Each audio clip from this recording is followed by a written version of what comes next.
The following is a presentation of the Belly Up Sports Media Network.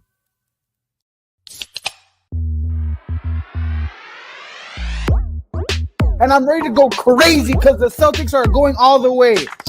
Hey, Nick, go handle our light work. Bowl games matter. I would like a cold cut sandwich. Atta boy, You can call him Eamon Owens because he ain't got no D and he ain't got no J. James Madison. Turn your body cams off. Do what you do. Hey, everybody, what is going on? It is Tuesday night. That means it is time for another edition of Craft Brewed Sports.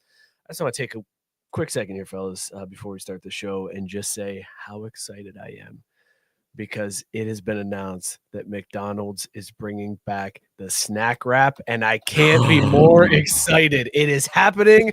July snack wrap is back. They're going to have a spicy and a ranch. Huge news. As rocky as this week has been, as terrible as my sports weekend has been, it all comes back into focus. Life has meaning again. The snack wrap is back. Mookie, how you feeling tonight, man? A hell of a lot better now that you just dropped that bomb on us. That's awesome. Like the only thing that could beat that is if they brought back the Big Mac wrap. Did you guys ever try that? Mm-hmm. Dude, that shit was fire. Like I don't know if it's a hot take, but that shit was fire. So Big Mac wrap definitely solid. Yeah. But dude, that's okay. That's the lift we needed. I appreciate that. We're getting welcome, going. Man. I'm here to spread your news. How's your sports weekend? Ass.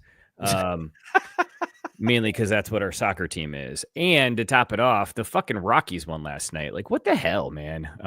They're finally still got that 10th win, baby. They finally got that 10th win. The Rockies finally did it. Yeah. First, the last team to crack 10 wins, and they got 50 losses before they hit that 10th win. That is unbelievable. That is so much ass. It's unreal. Which, okay, we don't have to get too far into baseball talk this early, but did post a 15.4% profit last month, fading the Chi Sox.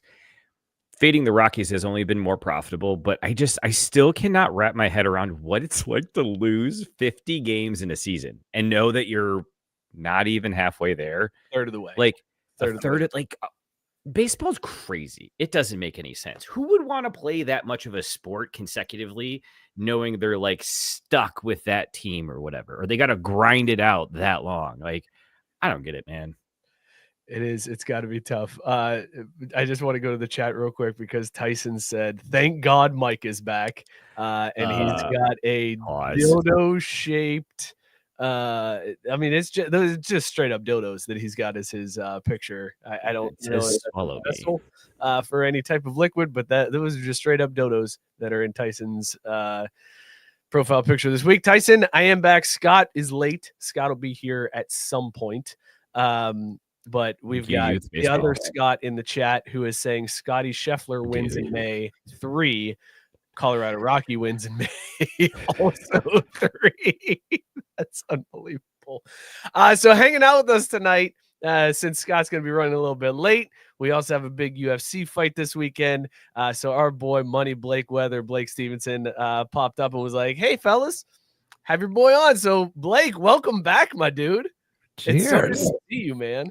Of course. It's good to be back. I came for the Backstreet Boys virtual karaoke. You said we weren't doing it. I said, you know what? I could talk some UFC. That's fine.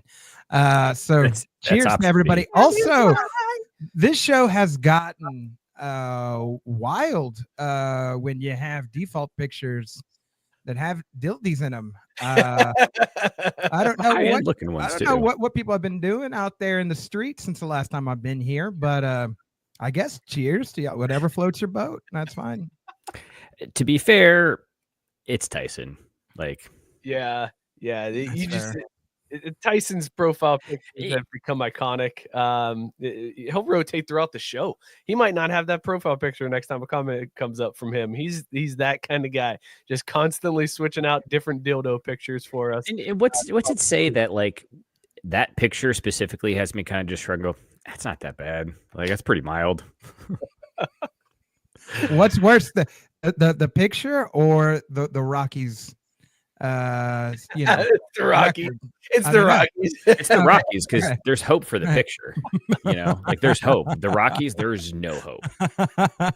Blake, No, we won't go there. the reaction from the chat. Tyson's super excited to see your name Good to see pop Tyson. up. Scott saying Throwback Tuesday. He's saying first Blake next the drunk line. We need that drunk line back. Let's bring that. I used to call it on that drunk line. I wasn't even quite. I was drunk sometimes. Okay, all the time, and I just miss it. I miss it. I miss it a lot. Also, I know I've come on since you guys have been doing video, but like, I was talking to somebody about Craft Brewed Sports. And I got you a new subscriber yesterday from work, and I was like, these guys, I've been a player since they were doing SoundCloud, like they were doing. Yeah.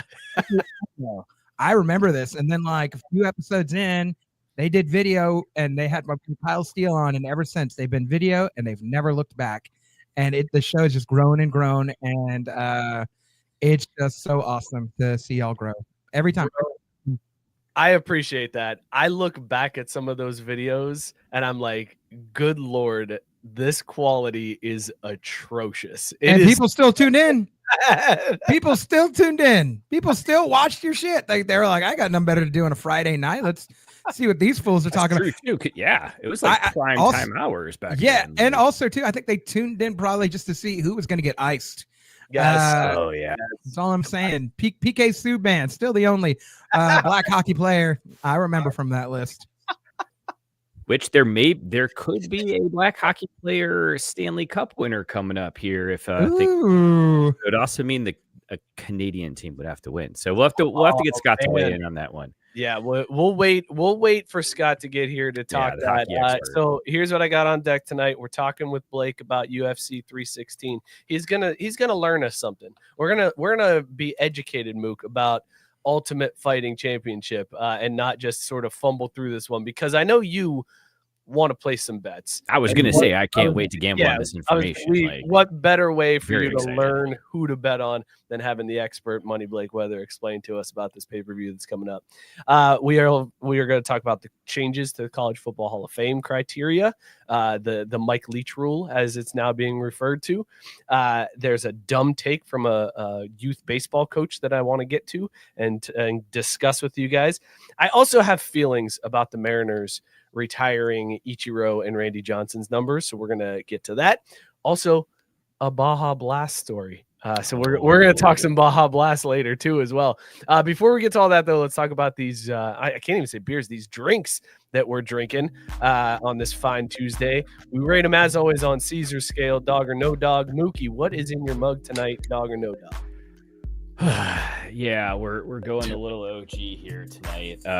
Got some stuff I got to do for work later, so we're just going with a old-fashioned classic Miller latte. Just a little something to take the edge off, and then we've got the tried and true. I think what Blake has over there, the Mick Ultra Zeros.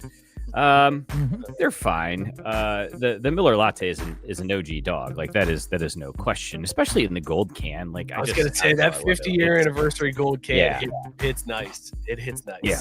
So clearly tonight we're not Craft Brewed Sports, we're basic bitch sports, but like that's fine. Yeah, okay, well that's fair. Shoot, that's what I'm rolling with over here. But speak for yourself, Mookie. Yeah, that's right. Well, because you're coming in heavy with the bourbon, so like I mean, I guess that is technically still craft. Liquor. Let me surprise you with some. I think you'd be surprised. I came prepared with a nice out of Houston, Texas, Mr. Nice Guy Gelato Terpene IPA, 6%. It's like somebody's probably got some good weed out there. It smells skunky. Hey, bro, zoom in. Super skunky. You know what I mean? Well, let's check this out real quick. How's it hit? It's nice and skunkalicious. It does have some like fruity, like ice creamy notes, and that's that gelato-ness that they threw in there. Like tangerine. Like tangerine. This is nice. This hits. I don't know if you can get it. Equal Parts Brewing, Mr. Nice Guy. Check it out. Big dog. We're not tossing this out. I'm gonna sip this slow. Hell yeah. Does it give you a great sales pitch right Does there. it give you OG Dave Chappelle vibes? with the Mr. Nice Guy. Oh yeah, Yeah. paging Mr. Nice Guy. Also to Scott, how's the mouthfeel? It's super smooth. It's super smooth. I've had some IPAs that they've mixed with like cream, like orange creamsicle IPAs. This reminds me very much of it. I think it's Equilibrium Brewing. They have a nice orange creamsicle IPA. This very, very similar to that. Very easy mouthfeel. Goes down your mouth real easy. So I got to put this back up here because Blake, we were talking about it earlier. I mean, just look at this Tyson photo. I mean, like he's not wrong. Like I also fucking love tacos, but like the audio only audience misses out so much when a Tyson comment comes up. Like I feel like we shouldn't even address the pictures anymore and just leave that as a visual gag for the YouTube subscribers only. And the audio audience then has to go and see like, oh, Tyson commented. I gotta check out the YouTube video to see what the picture is this time. Because it's normally gold. And being from Austin, we definitely fucking love tacos. So like, I'm Mexican as well, and I bit my tongue as you guys were talking about wraps. What the fuck is wrap? I ain't know nothing about no wraps. With his burritos and tacos, I don't know nothing about the wrap shit. White people get so excited for the whitest people shit, but it's okay. It's okay. You can't yuck anybody's yum. You just, hey, you know what? You like what you like. You like what you like, and we don't be hating. We don't kink shame over here. Pass the mic. Get me out of here. I just need to get that shit on a bump. We just put those all over the world. It's such a good place. People are like, yeah, you know what? I shouldn't yuck on their yum. Like, yeah, man, what am I doing? And Gabe asking for it. I don't know that he deserves it, but hey, whatever. It's a good time. Race card. Oh no, Blake doesn't deserve the race card for that one. Look, it's not a negative one. It's just, it's good to positively identify with who you are. And as the only just whitest mayonnaise one, now that we know Mike's true heritage, I'm just, I'm glad that you guys are willing to be an ally for me, right? Hey man, we got you. Look, the ginger black community, we stand behind you. We got Which you. I gotta be honest, Mike, I'm starting to realize that video didn't go quite as viral as maybe I thought it did, because it really made its way around my immediate circle with you. And so when I make reference to it in public, when I'm like, yeah, my kid's a ginger, but it's cool now. It's cool. People are like, what the fuck are you talking about? Just like, oh, you didn't see that one TikTok video? You didn't know about this? You didn't know about this? That's because, you know what? It's because you don't have a ginger kid that gets you in the know about this. That's fine. Let me explain it to you. Yeah. You're gonna get yourself killed. Probably. All right. Probably. I'm seeing what you guys are drinking in the chat here. Scott is drinking Black Horse Brewery Verano Mexican Lager, 4.8% ABV. Versus Yeehaw Brewing Company Cerveza Mexican Style Ale, 4.8% ABV. My man is just double fisting over here. Rapping for my people right there. I love it to death. Keep coming strong, audience. Let's go. That is fantastic. Don't know though if it's a dog or not. So Scott, let us know if those are dogs or not. Jared is drinking Voodoo Juice Force, 9.5%. He said it's a certified dog. That is a great beer. Sarah is drinking BS Brewworks Shady West Coast IPA. I'm assuming that is a dog as well. Matt Barr with a Peach Triple Belgian from Hardywood here in Richmond, 8% ABV, peach forward, dog on par with my new Caesar hats that just got here in the mail. Hell yeah, man. That sounds fantastic. I am drinking from Other Half Brewing. This is, it's going to chrome key out, but this is Dollar Slice 99 cents. It's got like a little picture of a pizza on it. It's a double dry hop IPA. This thing is hazy as hell. Look at this. Look at this. Look at how hazy that is, Mook. Absolutely delicious beer. Crushable. Not more than a 2 brusher, Mook. This one. I love the haze, but man, it got me into trouble. What is it? Mad Trees, Flying Colors or Full of Colors, whatever their haze. They got that at TQL, and that combined with the dog shit ass football team in the 100 milligrams. Oh, wow. Yeah. wasn't even that. The beer really got me in trouble. It was. I also. Well, it's like one of those things where it's like you say, like, I'll take the protein bar to eat as I have that first beer just to get that base, and then when you wake up the next morning and see that thing still in its wrapper, you're like, things are starting to come together here. Thoughts and prayers, Mike. Also, can you pull up Tyson's that fourth to last comment right there? Is it different? Oh shit, okay. White people get so excited about the whitest shit. All-time line from Blake.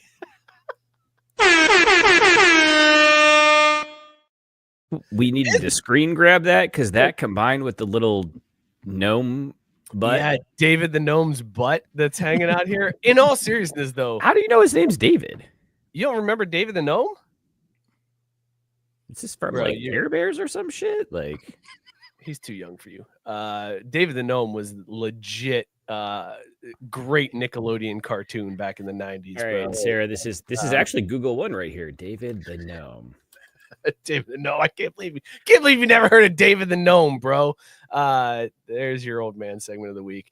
All right, fellas. I would not have watched this show because this does not make me feel good.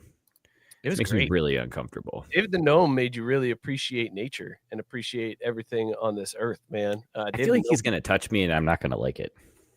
All right, well, that got weird. Blake, let's talk UFC, man. UFC 316 coming up this weekend. There is a fighter that I actually know of, Sugar Shane O'Malley, that is in a co-main event in this one. What should I be looking forward to this weekend, Blake? Like, break it down for me. I know we got 2 title fights as our main event. One of them, Kayla Harrison, right, is fighting in the other co-main event from Ohio. The only United States judo gold medalist in the history of United States judo. So I'm looking at laying money on Kayla. I'm looking at laying money on Sugar Shane because I know him. I know the name. Am I winning money? Okay, that's a great question. Can we take a moment, Blake, and recognize Mike for reading the full article and not just the headline?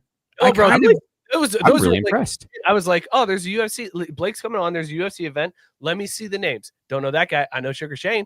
I don't know that girl. I know Kayla Harrison. She's from the Olympics. That's where everything stopped. I was like, I'm just still very proud of you. That's all. I love this. I love what's going on here. Every little bit about it. This is way better than I think the Backstreet Boys karaoke could have been. I still would. We ain't nothing but a heartbreak, and I'm a little broken up. We can still come back and do Backstreet Boys karaoke on this channel, but let's start first with this first question from Gabe because let's start with the past to know how we're moving forward. All right. Money Blake, question for you. What happened with this chick with the medical issue this past weekend? She has had it was Maycee Barber, and she has had ongoing issues against Erin Blanchfield. She's had ongoing issues medically that have pulled her out for I think the last 18 months. And Erin Blanchfield, during her post interview, they interviewed her, just kind of get her thoughts. Like, she was on the walkout, for those that don't know. Main event. I've never seen anything like this happen. One chick's walking down, they pull her, they say, stop walking, just stop. And so the commentators, everybody's confused. What's going on? Yada, yada. All of a sudden, Maycee Barber is not medically cleared. And so they interviewed Erin after the fight, or not even after the fight, but after the canceled bout. And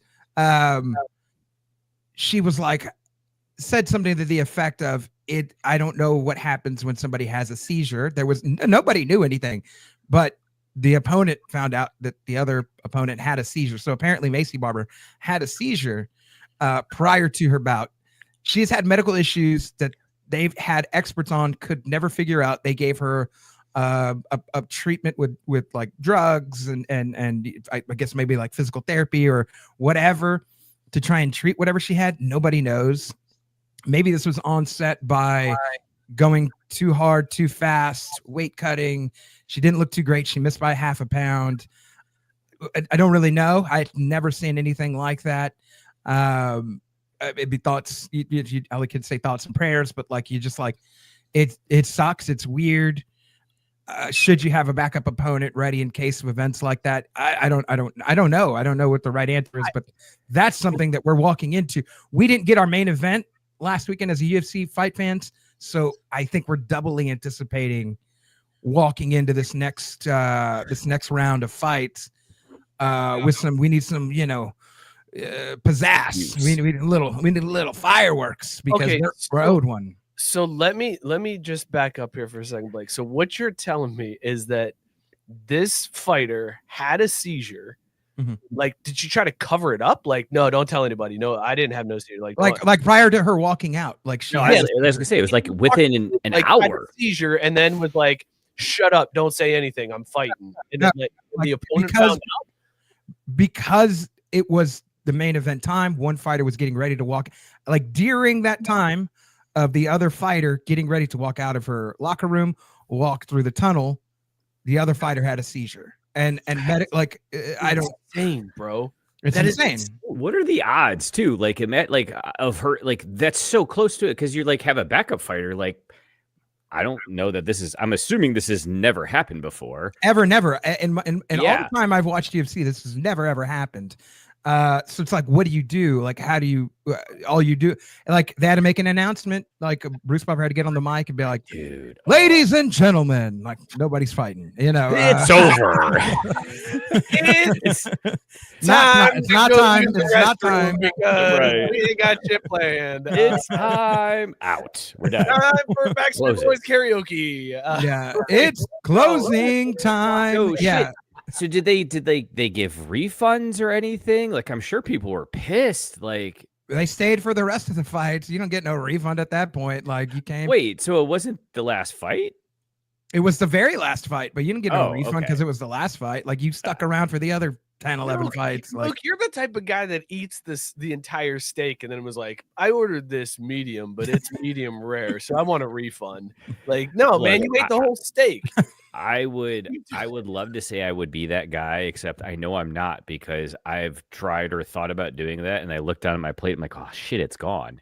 Like, well, all right, that ship sailed, I guess. Like that gambit never worked for me in college, so we never really dined and dashed because I was just not good at execution, really. Well, you try again. That's all you can do. Also, we got late breaking news from Scotty McKaiser over here. Probably not going to make it, fellas. We still have the bet in the bottom of this final inning. Give him hell. Just like you're giving him hell out there in the diamond, my guy. I'm going to ask him, can we at least get a score update? Yeah, something. Can we at least get a drunk line? Can we? Oh, that's true. Something. Yeah. Can we at least get a phone call? But anyways, that's what happened. Well, wait, I guess they're losing if they have to bat in the bottom of the inning, right? So, well, shit. Sorry, Blake. No, it's okay. Again, very uneventful, just like the UFC from last week. See, I know how to tie things together. I've been in this business for too long. I know how to do this. So, given that, and with that in mind, not only am I going to let you know and break down the main card for the UFC 316, I'm also going to give you a nice whiskey pick for this weekend. Ooh. It's something that's very, very affordable. And this is all in promotion of I'll promote this at the end, but I do a channel, Nerds at Night. I break down movies and TV shows and shit like that. You can watch it if you want to. That's it. Nerds at Night right there. But I am starting a new segment called Whiskey and a Mystery. Well, I will be pairing with whiskey influencers, people who run YouTube channels, people way smarter and knowledgeable about bourbons and whiskeys than myself. And they will be pairing whiskeys with murder mystery movies, Scream, Knives Out, I Know What You Did Last Summer, Urban Legends. We've got all of those in the books, and I'm excited for it. But sort of in promotion for that, I want to pair a good whiskey for y'all with this, all of this in mind, right? Because we need to forget of the memory of the last UFC and go into this one strong and tough. Because let's be honest, like none of these people besides Sean O'Malley are draws. Maybe some of these fights are going to be a little dull, even though maybe they look good on paper. We need something a little strong. So I am going to recommend that we drink Foolproof Benchmark. For those that don't know, this is 125 proof. It's a bit strong. The great thing about this is for the price point, You could put a little water on it. You could put a little ice on it. You could even mix with this. And for the price point, it's not bad. It's usually beneath $25. I think I bought this for $20.99 today.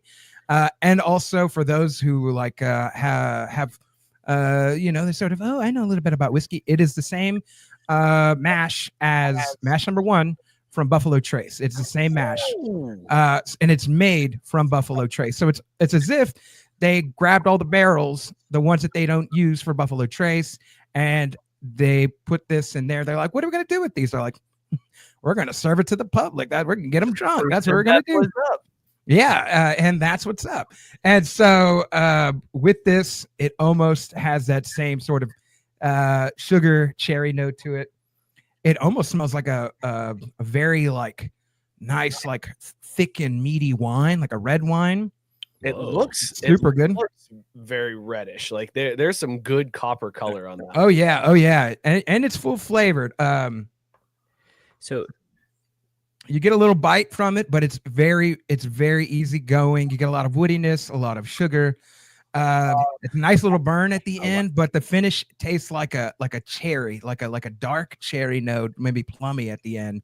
Very and again, if you mix this with anything, you're not gonna feel bad about it. Your wallet's not gonna feel bad about it. And also, it's a great product. And you're gonna need this to forget about any of the bad fights that have happened in the last weekend and may happen in this weekend. If some of these go to decision, you need something that's gonna help you through it. You know what I'm saying? Can we go get whiskey? Can we super liquored up and watch this pay-per-view because you may not want to remember what you watched. No, it doesn't matter if that's the case. That's the only way to do UFC, man. You do the full-on fight night. You have a huge spread. You have people over. You make a whole evening of it, because if you put it all into fights being good, you're risking having a bad time. You want to at least have backup, things to look forward to, like that whiskey. Because now I'm just like, well, shit, fuck this, like Miller Lite. Like, I need to go. I got stuff downstairs. Like, what are we doing here, folks? But gotta read the show. To me, and again, Blake, I don't know. You're the expert here, but I always try to put at least not maybe as much emphasis on the food, but at least as much attention and planning to have. Okay, if we've got good eats, at least we got that straight, because we can control that. Yeah. A fight, you can see someone get roundhouse knocked out in 15 seconds. You're like, holy shit, that was awesome. What are we going to do for the next 40 minutes? Like, you sometimes even get that where just like the fights might be good, but they just don't flow or connect the same way, because sometimes shit happens. Well, guess what? This bourbon will pull you right through it. Have you forgetting what you needed to be talking about? Have you forgetting your name? If you drink too much, you probably don't want to do that. But if you just do some nice pours, some nice sippies, I think you're going to have yourself a good little time. And as we're talking about a good little time, let's go straight into this fight card, because it's fun. It starts off with Vicente Luque and Kevin Holland. And Kevin Holland's coming off the win of Gunnar Nelson. And Gunnar Nelson hadn't fought in, I couldn't even tell you the last time he fought. It was a nice close decision. Kevin Holland got it, yada, yada. That's fun. But Kevin Holland is so inconsistent. He's so up and down. And until he wins a good amount of times, like, I'm not going to tell anybody to be like, hey, like, get your hopes up about Kevin Holland winning, because Vicente Luque is just, I'll say this. Vicente Luque is a very calculated fighter, great on the feet, great with takedowns, great against the cage, great at smothering, great at going. They can both go to decision. But I think with fighting Kevin Holland, the best way to beat him is not to get crazy, not to get into scrapyard fights with him, not to get into a barn burners, as the kids say. Don't be doing that. And if you are going to get into a barn burner, make sure you hit harder than him. And Vicente Luque can do that. I got Vicente beating Kevin Holland. I'm hoping it's by a it's by a KO. Likely it'll be like a non-competitive decision. He'll probably have some moments where he'll rock Kevin Holland, or at least take him down, eat up some minutes on the clock. But I got Vicente Luque beating Kevin Holland. All right, so Blake, I'm gonna put this into FanDuel here just to see what you've got going here. So you're saying Vicente wins the fight. We're going the distance because we're going by decision, right? That's our call here. I'm not. First of all, I want to say I cannot condone nor can I say what you should. You place gamble. I can't endorse any of that. I don't. But if you're gonna, I mean, you know, when I'm watching the fights, I'm going to be rooting for Vicente Luque is what I'm saying. And if it goes to decision, I'm not going to be surprised. All right, so we've got if we combine our fight goes the distance, and we go off of points on how the fight's going to end here, that gives us like a little 2-leg parlay that's hitting it around like plus 350. Like Luque is a plus 200 to win the fight. So you're going against Vegas on this one, Money. You're looking like this could be the winner of the night if you're correct. Worse things have happened and better things have happened is all I'm saying. Plus 428. Okay, here's our parlay. Luque to win the fight to go the distance, and the fight ends on points. Plus 428 parlay on nice. And that so could be a good win for people if you do those type of things. This is a 3-round fight, right? So that would be over 2.5. Because I didn't realize this. I have money on ESPN Bet. So Vicente Luque money line over 2.5 rounds with a bet. Yeah. Why don't you just bet go the distance? They don't have a go the distance. Dude, their shit is whack. They do not. All right. Well, as you can tell, ESPN Bet is not a sponsor on this show, and Mookie is not looking to make them a sponsor on the show. If they gave me better options, I'd use their app more. Like otherwise, I forget I've got. They probably like that I just leave money in the account, though, don't they? Probably assholes. All right, Blake. So after the Luque fight, the Luque Holland fight, the next one features a fighter with one of my favorite names that I've ever seen. Patchy Mix? Yes, Patchy Mix. What an amazing name. I want to put all my money on Patchy just because it's Patchy Mix. Am I a fool for this thought? No, Patchy Mix was champion and here's a great thing about UFC, what they love to do. Anytime a champion is a champion in a different organization, MMA fans, we all know what it is, whether it's PFL, whether it's Cage Rage or anything. We all know what it is, but they always say like this fighter was a champion in a different organization. It's like, bro, we know which organization that shit was. Like we know he was the champion in Bellator. We already know this, and everybody knows Bellator, but they hate to call out names of other organizations anytime they get a chance. I love this comment from Tyson though. Patchy Mix is how I describe Mookie's facial hair. That's funny. That's hold on a funny. second. Give That him is this funny. shit. And he's also 100% true. I wish it wasn't, but I'm just, unless I put like Miracle Grow on here, this is what you get when I don't shave for 9 days. Like it doesn't get any better. Whatever. Scott followed it up with, or Tyson's pubes, says Mookie's mom. Wow. Which Hey, you know what? Speaking of which, congrats to moms. She retired from teaching today, her last day at school. She was really sad and upset and whatnot, but I think she's going to enjoy the time she earned off from all those little hellions. I love it. They're all in the comments right now. That seems we're a family show, you know. What a bizarre time to shout out mom's retirement after somebody in the comments just said your mom banged somebody else in the comments. Very weird. Or the way I chose to interpret it, Tyson being a predator just flashed her and she reported him to the police and had to describe it to a sketch artist.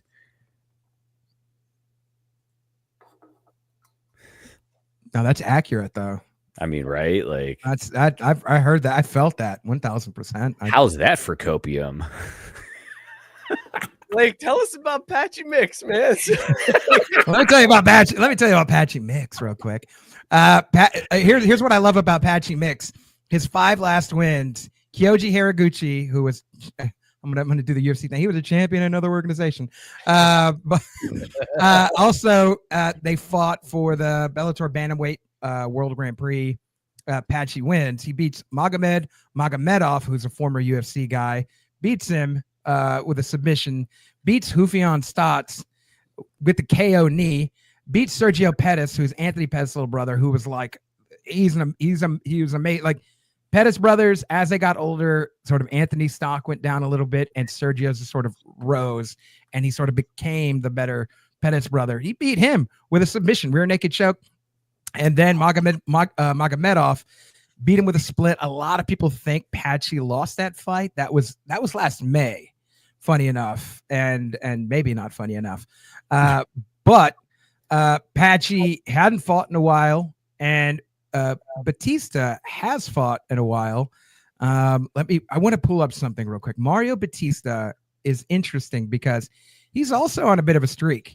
And the streak includes somebody, which is the reason why a lot of people I think are hating on Bautista. He beat Jose Aldo at UFC 307 with a split decision, and a lot of people were like, "There's no way that Bautista won that fight," and they still gave it to him.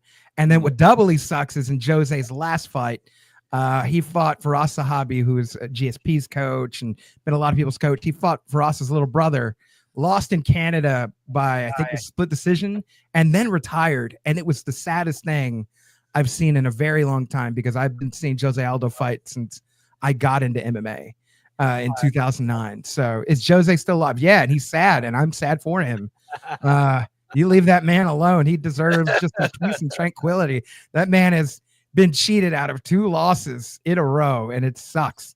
But a lot of fan hate against Mario Bautista. So people are going into this fight. He was supposed to fight who was the guy who was supposed to fight? Marlon Vera, right? Cheeto Vera. Everybody knows him. And Marlon Vera pulls out. For the people they buy Patchy's contract. They're not sure when they're going to fight him. And then they're just like, "Hey, dude, you want a last minute fight?" And he's like, "Sure, why not?" So all that to say, that's a lot of history for this. Patchy mix I'm going for, even if it's by a decision. It's last minute. I don't know if he gets to, I'm sure he's going to want to finish. When you come in last minute, you don't have a lot of time to train. Batista's been training for a full fight camp. But the thing is, you have to remember, you've been training for another opponent. You've been watching footage on another opponent. You've been doing things in fight camp that are against another opponent. So when you have a different opponent in, you don't have the time to just like, okay, what do we need to work on? No, it's not about what do we need to work on. It's like, what can you do well and bring to the table that's better than this guy? Let's just focus on the strengths, because we ain't got time to focus on the weaknesses. So with that in mind, I mean, Bautista's coming in better conditioned, but as a fight fan, as a Jose Aldo fan, and as a fan of somebody, Patchy Mix's stature, you want to see these champions that come in do well. And even if he wins this fight, there is potential to line up Patchy Mix to fight the winner of the Merab and Sugar Sean fight. So yeah, this is sort of a could be a contender fight depending on how the fight goes. Well, you mentioned Patchy by decision, as you said you wouldn't necessarily be surprised. That's actually what FanDuel has as the best odds for the outcome. Yeah. Is Patchy by points at plus 185. Patchy by submission is plus 340. So you still get some decent odds there.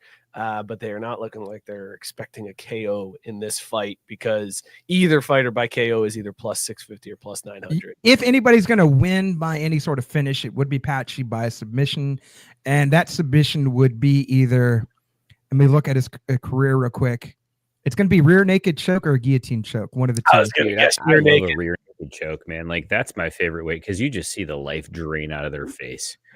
It's so carnal, and like that's UFC. Like that's just victory.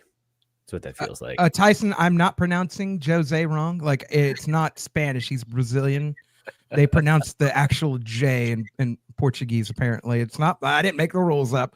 I thought it was Jose. I thought everybody was pronouncing Jose Aldo wrong for the whole time, and I'm like, oh, he's Brazilian. Okay, well, back to the drawing board.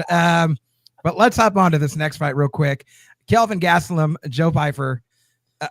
Everybody's expecting Kelvin Gastelum to lose like bad by like KO. He's just sort of been on the not great upswing of his career. This fight's at middleweight where it belongs. He ain't making welterweight no more. I remember when he was back in the day when he was still pretending to be a welterweight. They're like, boy, you know you don't belong in this weight class. You can't even make it. What's wrong with you? Oh, yeah. So all that said, Joe Pyfer, it's tough because it's either going to be by KO decision, and I can't figure it out.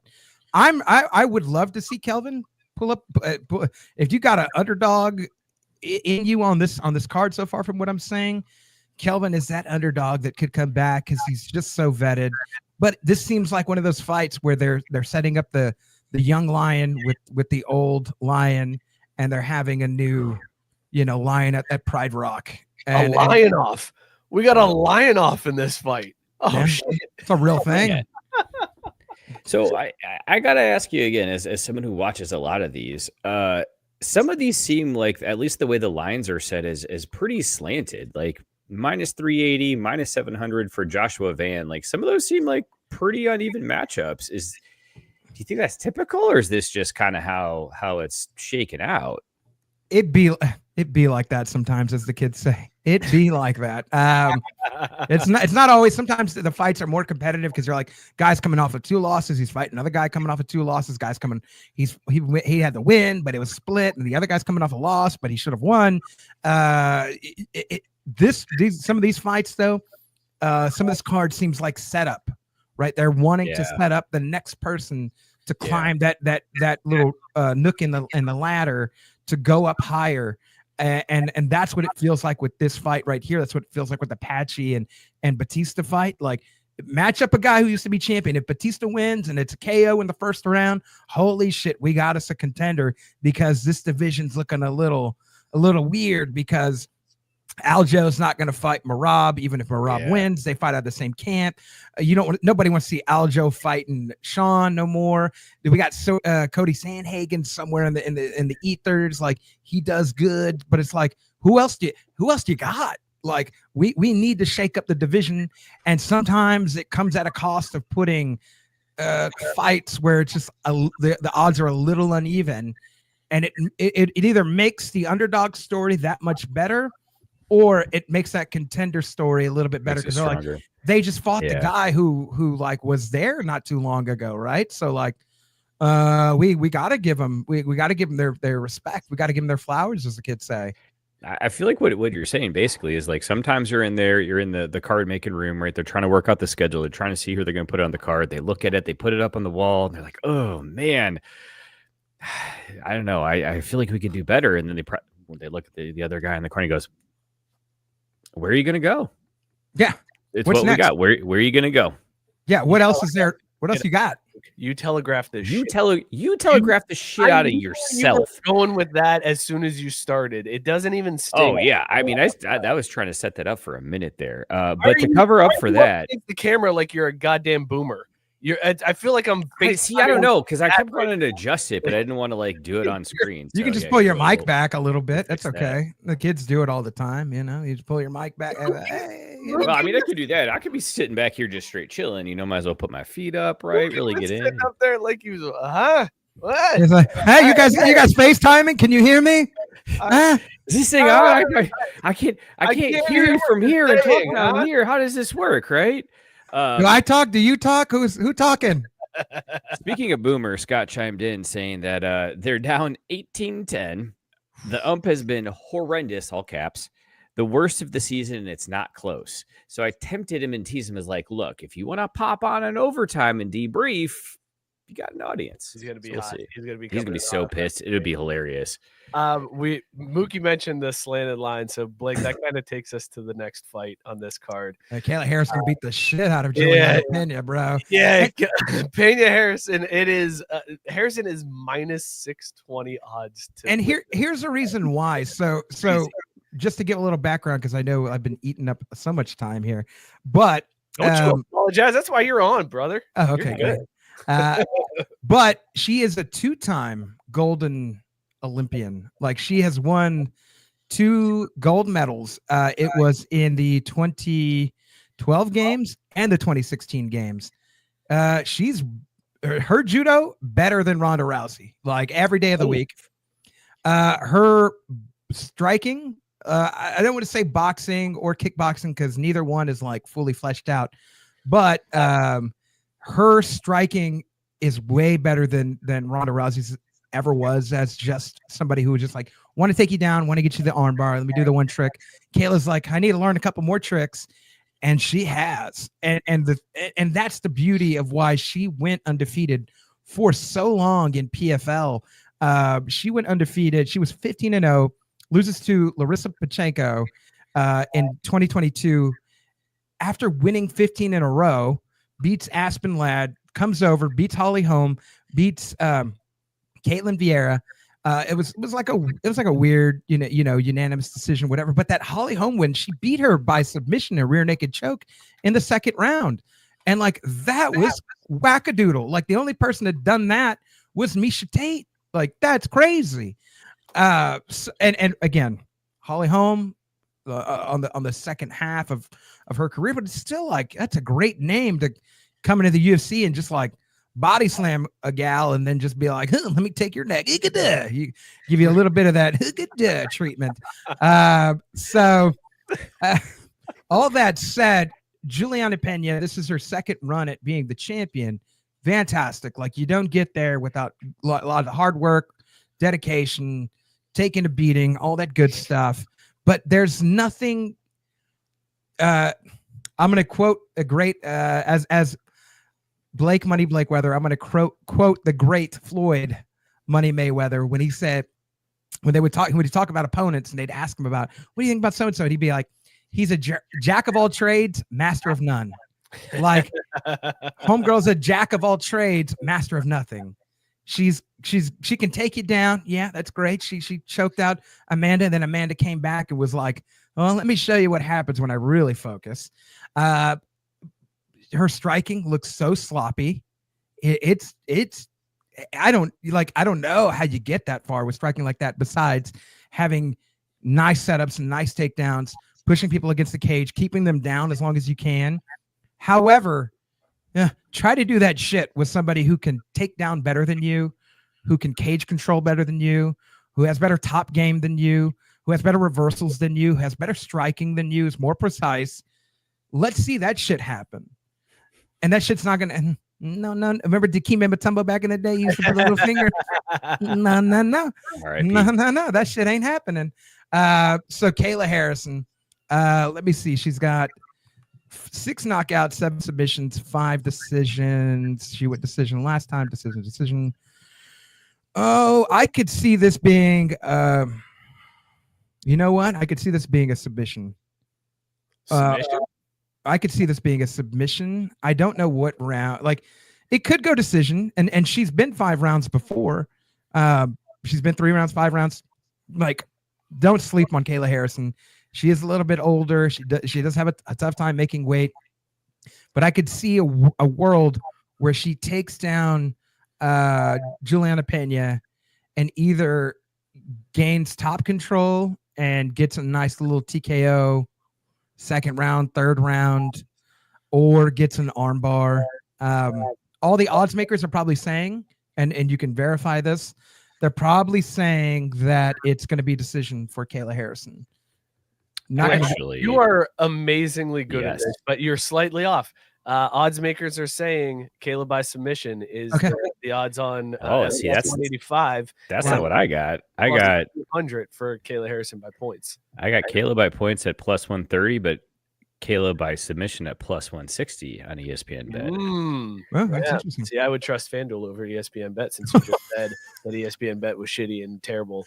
Mookie, I want to ask you because Tyson mentioned in the comments that Kayla Harrison is the pride of Middletown, Ohio, and Impractical Jokers. I was hoping we'd get to that. And he mentioned that she hip tossed Murr into a table, and then he pointed out that he is very Caucasian for knowing that. After Sarah pointed out really Impractical Jokers really can that show die?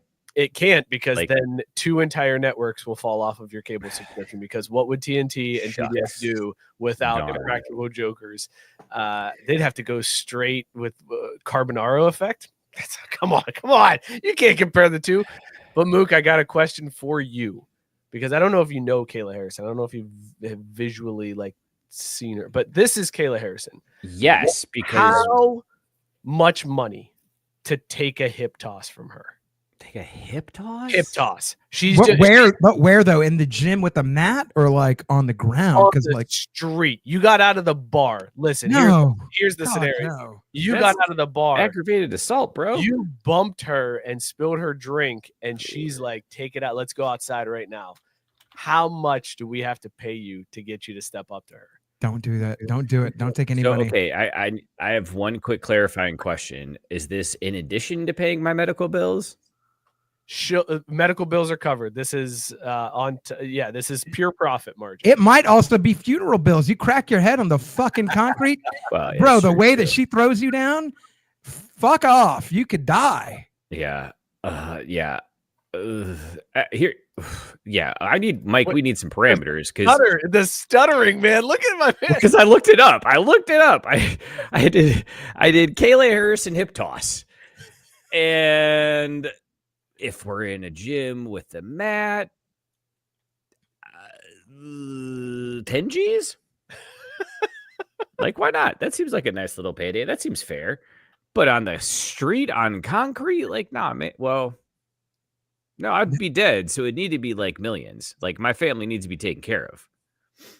At least say grass or like some turf or something, Mike. Like you are setting people up for a death trap, my friend. I don't like this. I want to know the number. I want to know, like, what's the value? Mookie says he values his life in the millions. Good to know. That's good to know. That's a man who knows his worth right there. Because some guys, I feel like, would look at this picture and be like, I'll do it for free. I'll pay her. Like there are some dudes that would look at that and be like, that's fair. Yeah. And that's basically what I'm trying to find out here. Where's Mookie? Which side of the line is Mookie on? Is he one of those dudes? It's like, hell no, not a chance. Or is he one of those dudes? It's like, please, twice on Sunday. Nah, like I see now. I'm watching a video of her slamming Alex Pereira, and I'm like, well, that doesn't look too bad. But he's also massive, and you can tell they're joking around and have a good time with it. Because if it's the scenario that you outlined, even if she hip tosses me onto the grass lawn outside the bar, like girl's gonna be gritting her teeth and leaning into it, like trying to hurt things. I pass. This is the type of comments that I was expecting from some people. Make it hurt, muscle mommy. She's very attractive, and I get down with all that. She also is a mom, so is Julianna Peña. So it's a battle of the MILFs right now.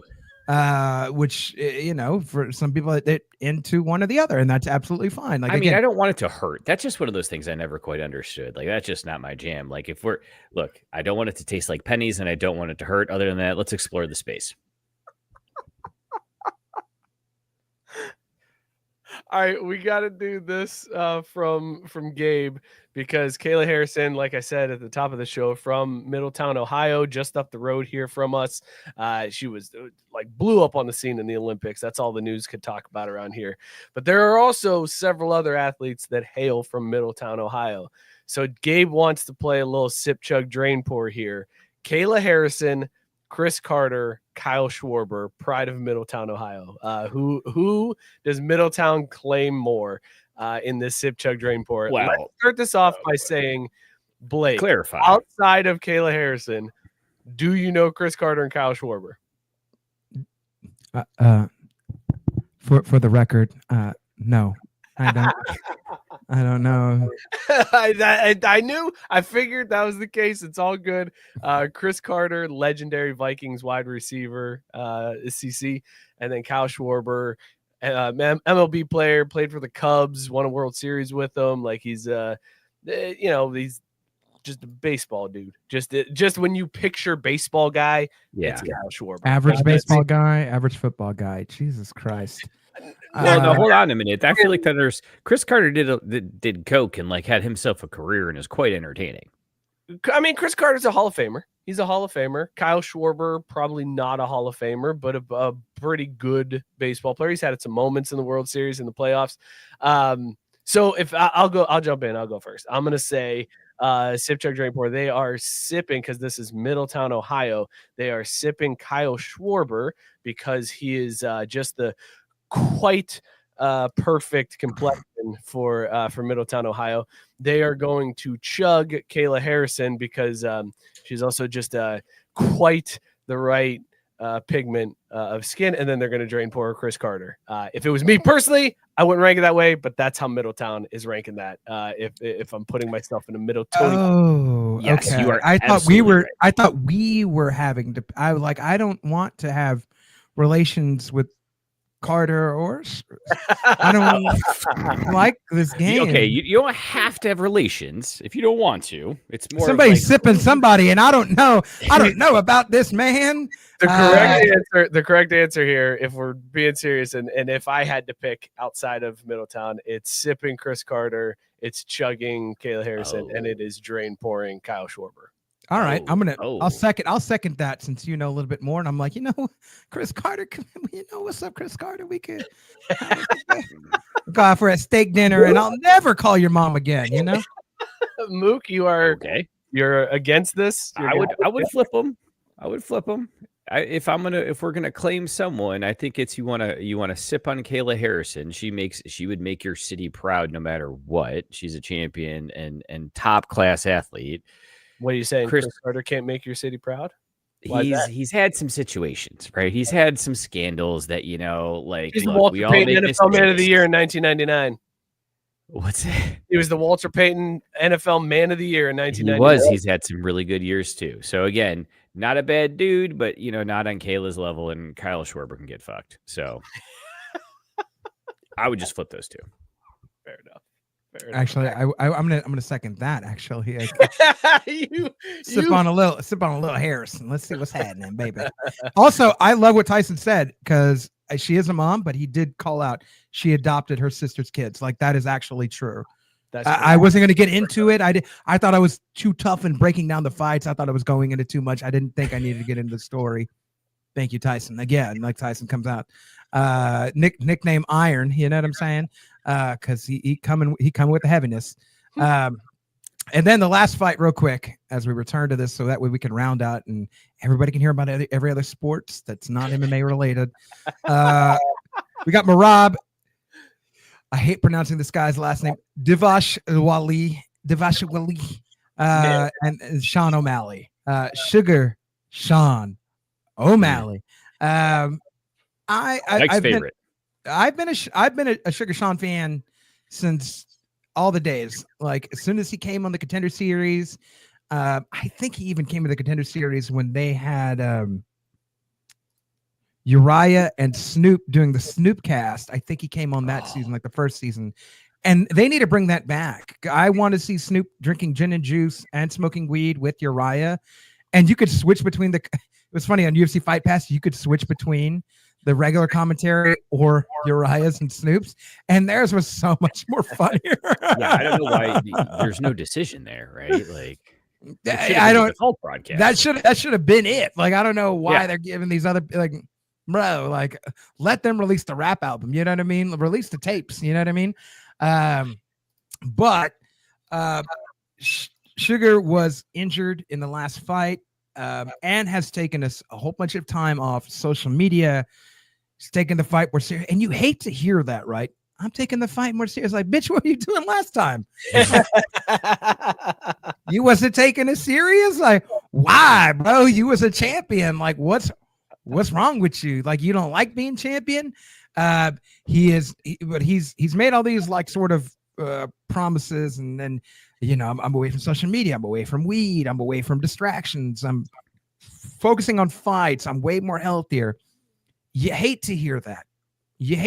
But you love to hear it at the same time. Like, right, it's the Rocky IV when they're like, bro, you're washed up, and like, he killed your mentor, and you're like, it's about time you did something. What was you doing? Like, you just eating ribeyes? Like, fucking, what you doing, bro? Like, go do something with your life.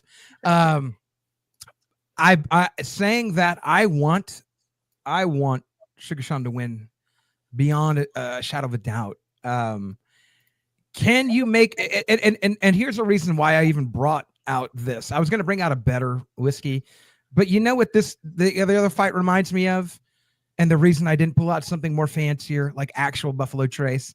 Mm-hmm. I pulled out the bottom shelf Buffalo Trace, is because Julianna Peña and Kayla Harrison reminds me of lower tier Misha Tate, Ronda Rousey. Like, those were names. Everybody knew those names. Yeah.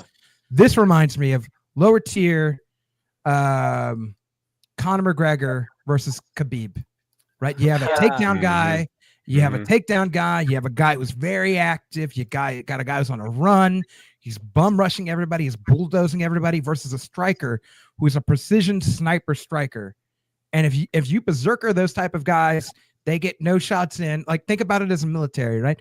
If you berserker snipers, you get too close, they can't shoot you. Like, that's just how that works. You go and power their position, they're done. They're done for. This reminds me of that. Like, Sean has always reminded me of like a 135 version of what Connor used to be. Like, stands back, boom, the 1-2, the 2 looking for it, comes back, boom, he can fight with the other hand if he needs to. He goes out with the front kick. Maybe not an apples for apples, but there is some comparison there, right? And that's what this reminds me of. Yet again, you got to take down busy guy, and unless you fight the perfect fight, which it's like Pokemon right now, because these two are actually the epitome of each other's elements that they fight against each other. Whether that's like ground versus psychic or whatever. I don't know a lot about Pokemon. I was wondering. I was like, Pokemon. Okay, let's see this one out. All right. I feel you. Yeah. It's not like fire versus water. It's two Pokemon that have the same weakness to each other. Like, one has the same weakness to the other, and you're like, either one could do this. And the best opponent to fight somebody who wants to bum rush in is somebody who could sniper, and the best opponent for somebody who snipers is somebody who rushes in. So it's like, well, when they're both 100, who wins? And that's what's going to happen. The odds are going to say, my head is, this is one of those fights with my head and heart, right?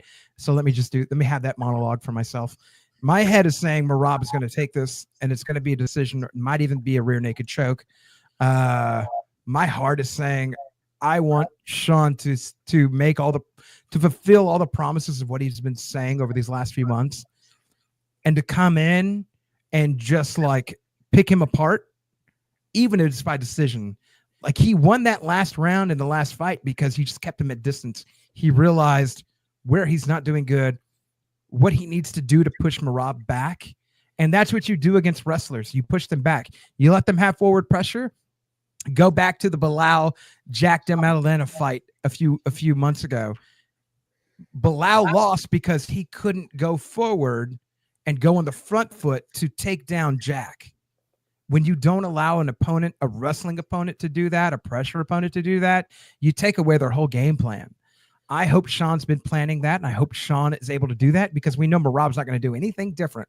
Like, what do you do? Like, what do you do? If it ain't broke, don't fix it, right? Like, that's the terminology. But odds, if somebody was out there and wanted to root for somebody just to spit it in their buddy's face, you go for Merab. But you want to be the guy who's the trendsetter, the hipster. I'm from Austin. We've got a lot of those. You go for Sugar Sean. So it's going to be up to y'all. I'm saying Merab's probably going to win, but I'm in my heart, I am rooting, and I will jump for joy if Sugar Sean wins this fight. It is uncanny how good you are. Yeah. It's like he looked at this beforehand and he prepared. I think you're playing this off like, I don't gamble, I don't know. But you are like dead on. The odds for this one in Mookie, I'm sure ESPN has different odds, but on FanDuel, Merab by points is -150. Odds on favorite. That's what, like, they think that's absolutely happening. The next best odds for an outcome, Sean by KO or TKO, plus 500. So like those are the two best odds for the outcome of this fight. Like, it's amazing. And you touched on something that I want to explore here for a second, because you said this was kind of like you didn't word it this way, but you basically said this fight is like Temu McGregor versus Khabib. Like, it's what you get. If you order that fight off Wish, this is what you get, right? Yeah. I think you're doing something there.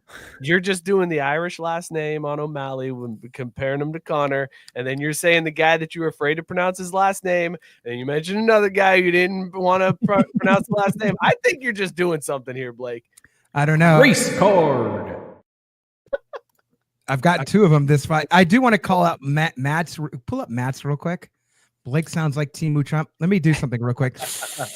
A lot of people are saying, wow, Sugar Sean, great guy. I know him personally. He's a great guy. Punches real hard. Merab, not a great guy. We don't want him to win. It's not going to be great. Not great for this country. We need Sean to win. I talked to my friend Kobe Covington. He's a great guy. I walked in the room. I said, "Wow, Kobe, what a great card. What a great fight. It's going to be great." A lot of people are saying they want Merab to win. I said, "I'll be there and present just to have Sugar win. We want him to win. Everybody wants him to win. Going to be great."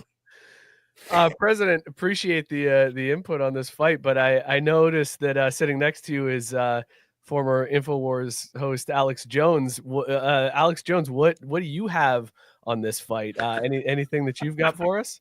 Let me tell you about it. We got the documents prove that the infiltration on the CIA. Well, they're going to have a lot of black helicopters going to be flying over the place. Do not expect people to not say something on TikTok about everything. There's going to be a lot of lights. There's going to be a lot of everything going on that night. We all know what is really going on. They say it's just UFNC, but we all know what the C stands for. It's CIA. We all know. Come back to me. Infowars.com. We'll come back in a minute. Cut a commercial. It's so good. It's so good. My favorite thing I've ever heard Blake do on a podcast was when he did Lil Dicky lyrics as Alex Jones. Oh, wow. And the two of those. Absolute gold. What a great dismount for wrapping up UFC 316 talk, Blake, than you being Trump and Alex Jones to finish it off. Yeah, some talent. I guess I'm talented. I don't know. I guess I don't know. It's just yeah. The ethers flow through me from when I sip something that's foolproof. Everybody, go buy this weekend. Blake, that was fantastic. That was a great breakdown. I feel like I know where to place my money now after talking to you, considering your analysis is just spot on to Vegas's predictions. Why are you waiting, dude? Are you kidding me? Like, Blake's putting out nuggets over here. You think that line's not moving? Like, bro, Sorry. Jesus. I'm a rookie at this. By the way, Blake, Tank saying we must protect our big, beautiful octagons. I walked into the room. I said, "Wow, what a big octagon. Such a big octagon. We're going to name it the Gulf of the Octagon." It's not America anymore. We know it's just one big octagon. Going to be great. Wonderful, wonderful country. Fantastic. Blake Stephenson. You can catch him at Nick at Night on YouTube. No, Nerds at Night. We did Sorry, Nick at Night is look, man. A little different. I'm the edible is kicked in. I'm giggly from the Trump and Alex Jones impressions. My brain is not here right now.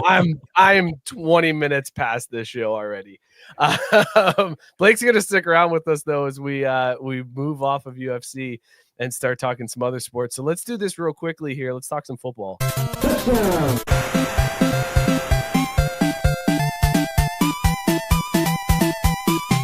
Mookie, the NFF announced that they have changed their requirements. The NFF, National Football Federation.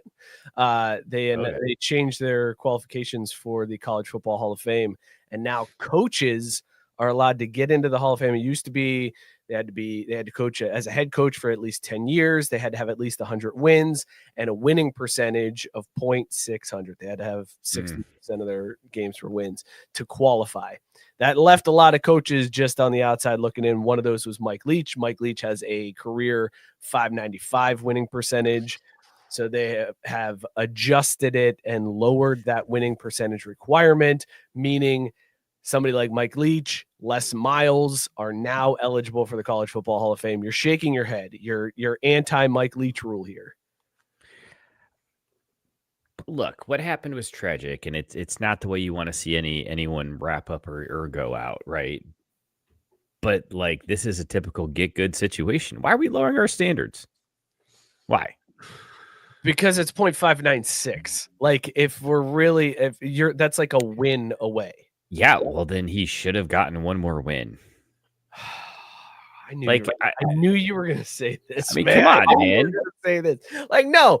First of all, why is there any type of requirement? I can't imagine a Hall of Fame where they're like, listen, the only way a quarterback gets in this Hall of Fame is if he's thrown X number of touchdown passes and less than Y number of interceptions. And otherwise, he doesn't even qualify for it. Like, that is the dumbest thing, to have a specific qualification. You look at a guy, you go, is he a Hall of Famer? Is he not a Hall of Famer? He's a Hall of Famer. Move it. It doesn't matter. You have to use those stats to justify your pick, but to arbitrarily set a number, you arbitrarily set it at 600. Why can't you arbitrarily lower it?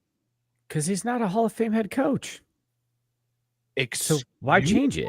Excuse the fuck out of me. Mike Leach is not a college football Hall of Fame coach. Are you out of your goddamn mind? No, maybe. I don't know. You have said, but he's not. You have said some terrible things on this show. You have had some terrible things. This might be your worst. That echelon of coaches. What has he done? Has he ever won a national title? Mookie, has he ever won a BCS bowl game or a New Year's Day bowl game that matters? That's not like the tortilla.com bowl. Yeah, and Sarah's got the great question. Is he a DEI nomination? The man who brought the air raid offense to college football, you're saying doesn't deserve a Hall of Fame spot. He was one of a handful doing it at the time. No, he is credited with Blake. Break this tie for me, please. Blake, break this tie for me. Mike Leach, college football should be Hall of Fame coach. He's the pirate guy. He gave us amazing sound bites after games where he would ramble on for 20 minutes. He invented the air raid offense. There is a story that as an offensive coordinator, he once dropped a fake playbook on the field so that the other team would find it and think they had the script for the first 20 plays and then came out and hit him with something different just to fuck him up. Mookie's trying to say that this man is not a Hall of Famer. Blake, Mike Leach, college football Hall of Famer, no. I'm going to say this. Oh, just on that, strictly that story. Obviously, I break down more movies than I do sports. There's a story, though, with Scream 2. As the advancement of the internet happened, Wes Craven, director, Scream 2, he put out a fake script that had fake killers at the end. It leaked onto the internet, and it wasn't the real script. The real script, nobody knew the last 10 pages of who the killers were, actually, that were still on the movie. And then all the critics were surprised when it wasn't the people who were leaked on the internet. Do we look at Wes Craven as an all-time great when it comes to directors? 100% we do. And that is one of the moves that he did to do it. Why can't this move qualify somebody like this guy to do that? Because, I mean, I feel like Batman's even done something like that in the comics, like where he dropped like, oh, here you go, Riddler, or here you go, Joker. And they're like, oh, Batman, I know your story. And then they're like, he's like, the fuck you don't. I'm Bruce Wayne, bitch. And I'm gonna, but give you a little bada right on the gada, you know what I'm saying? And then strikes him down, and then you're like, bro, Batman's a fucking legend. If Batman can be a legend and Wes Craven can be a legend, I'm not hearing anything why this guy cannot be. Is there something that I'm missing? Is there context? He's not that good. Wes Craven revolutionized horror. Here's the thing. Until revolutionized college football offenses, Mookie, I don't want to hear your bullshit. No, and he did it. And here's the thing: is you know what he is? He is just a attention grabber because he did not invent the air raid offense. That was Hal Mumm, who is his OC, and they worked together on it until Mike got a chance to get a big fat check, and he said, "See you later, sucker," and took all the credit and went running to chase the bag. Sounds really Hall of Fame worthy, huh? Actually, for college football coaches, it is kind of like the Hall of Famiest of college football coaches. That's what a college football coach does. So this sounds like the argument between why people say Dr. Dre's not a great producer, and they're like, Scott Storch was the guy. You remember he produced all the fucking boom, boom, boom, boom, boom, boom, and on fucking still DRE. Like he did all the fucking chords and did all the piano notes, and they're like, Dr. Dre ain't shit because like Scott Storch was there, but like Scott Storch was also a self-admitted fucking coke whore who fucking spent all his money on yachts and fucking mansions and was like, I was broke in 2 years and like still dating Paris Hilton. Like that's cool, but also like I have no money. And Dr. Dre's like, yeah, anyways, I made these headphones and I sold them to fucking Apple. And guess what? I'm like, bro, we rich. Yeah, it feels like no matter if it was the offensive coordinator or not. And I'll even give you this. Wes Craven, great director, but nobody recognized it until like all the 70s and 80s shit. Could you name me anything besides maybe The Hills Have Eyes or something like that? Until Scream. You could name me Nightmare on Elm Street, and he did the first one, and then he stopped directing. Then he did New Nightmare, which was too meta for everybody in 94. 2 years later, does Scream, and people are like, "Oh my god, you remember Wes?" Like, and he did all, and they're like, "Bro, you weren't even hanging out with him. Like, you didn't even fucking know." You fuck with Here's the thing. Everybody thought Wes fell off when he directed Scream 3 because Kevin Williamson didn't write it. Kevin Williamson wrote Scream 1, Scream 2, Scream 4, consulted for Scream 5, Scream 6, is the director for Scream 7 and Scream 8. Yes, that is maybe that's the offensive coordinator, but like who's the orchestrator? You got to have an orchestrator, and you have to pay dues to who the orchestrator is in that instance, whether it's a director, whether it's a producer like Dre, or whether in this instance it's somebody with some shiesty tactics. Did they do great things amongst their career where their peers are now, if you're even having an argument about it, that's kind of good. That's a good place to be. The reason why there's an argument, Blake, is Mike Leach died suddenly. He didn't retire. It wasn't like he gave up coaching and then so he is outside of this arbitrary 60% minimum threshold by 2 games. And if he hadn't passed away, he would have passed the threshold. So well, you know why this happened, right? Well, we are the documents prove. Mike Leach, we all know he knew the insider truth. The 9/11, we all know that. We'll see, he was there, and we'll be right back. Infowars.com. I love you, Blake. All right, let's shift and talk some baseball. Here's the pitch. Oh, shit. It was announced this week that the Mariners are retiring a 9/11 reference. There we go. Keep the streak alive. The Mariners are retiring the number 51 this season for Ichiro. Ichiro's number 51 will be retired. Rightfully so. The dude is amazing. He deserves to have that number retired. But the Mariners also announced that in 2026, they're retiring Randy Johnson's number 51.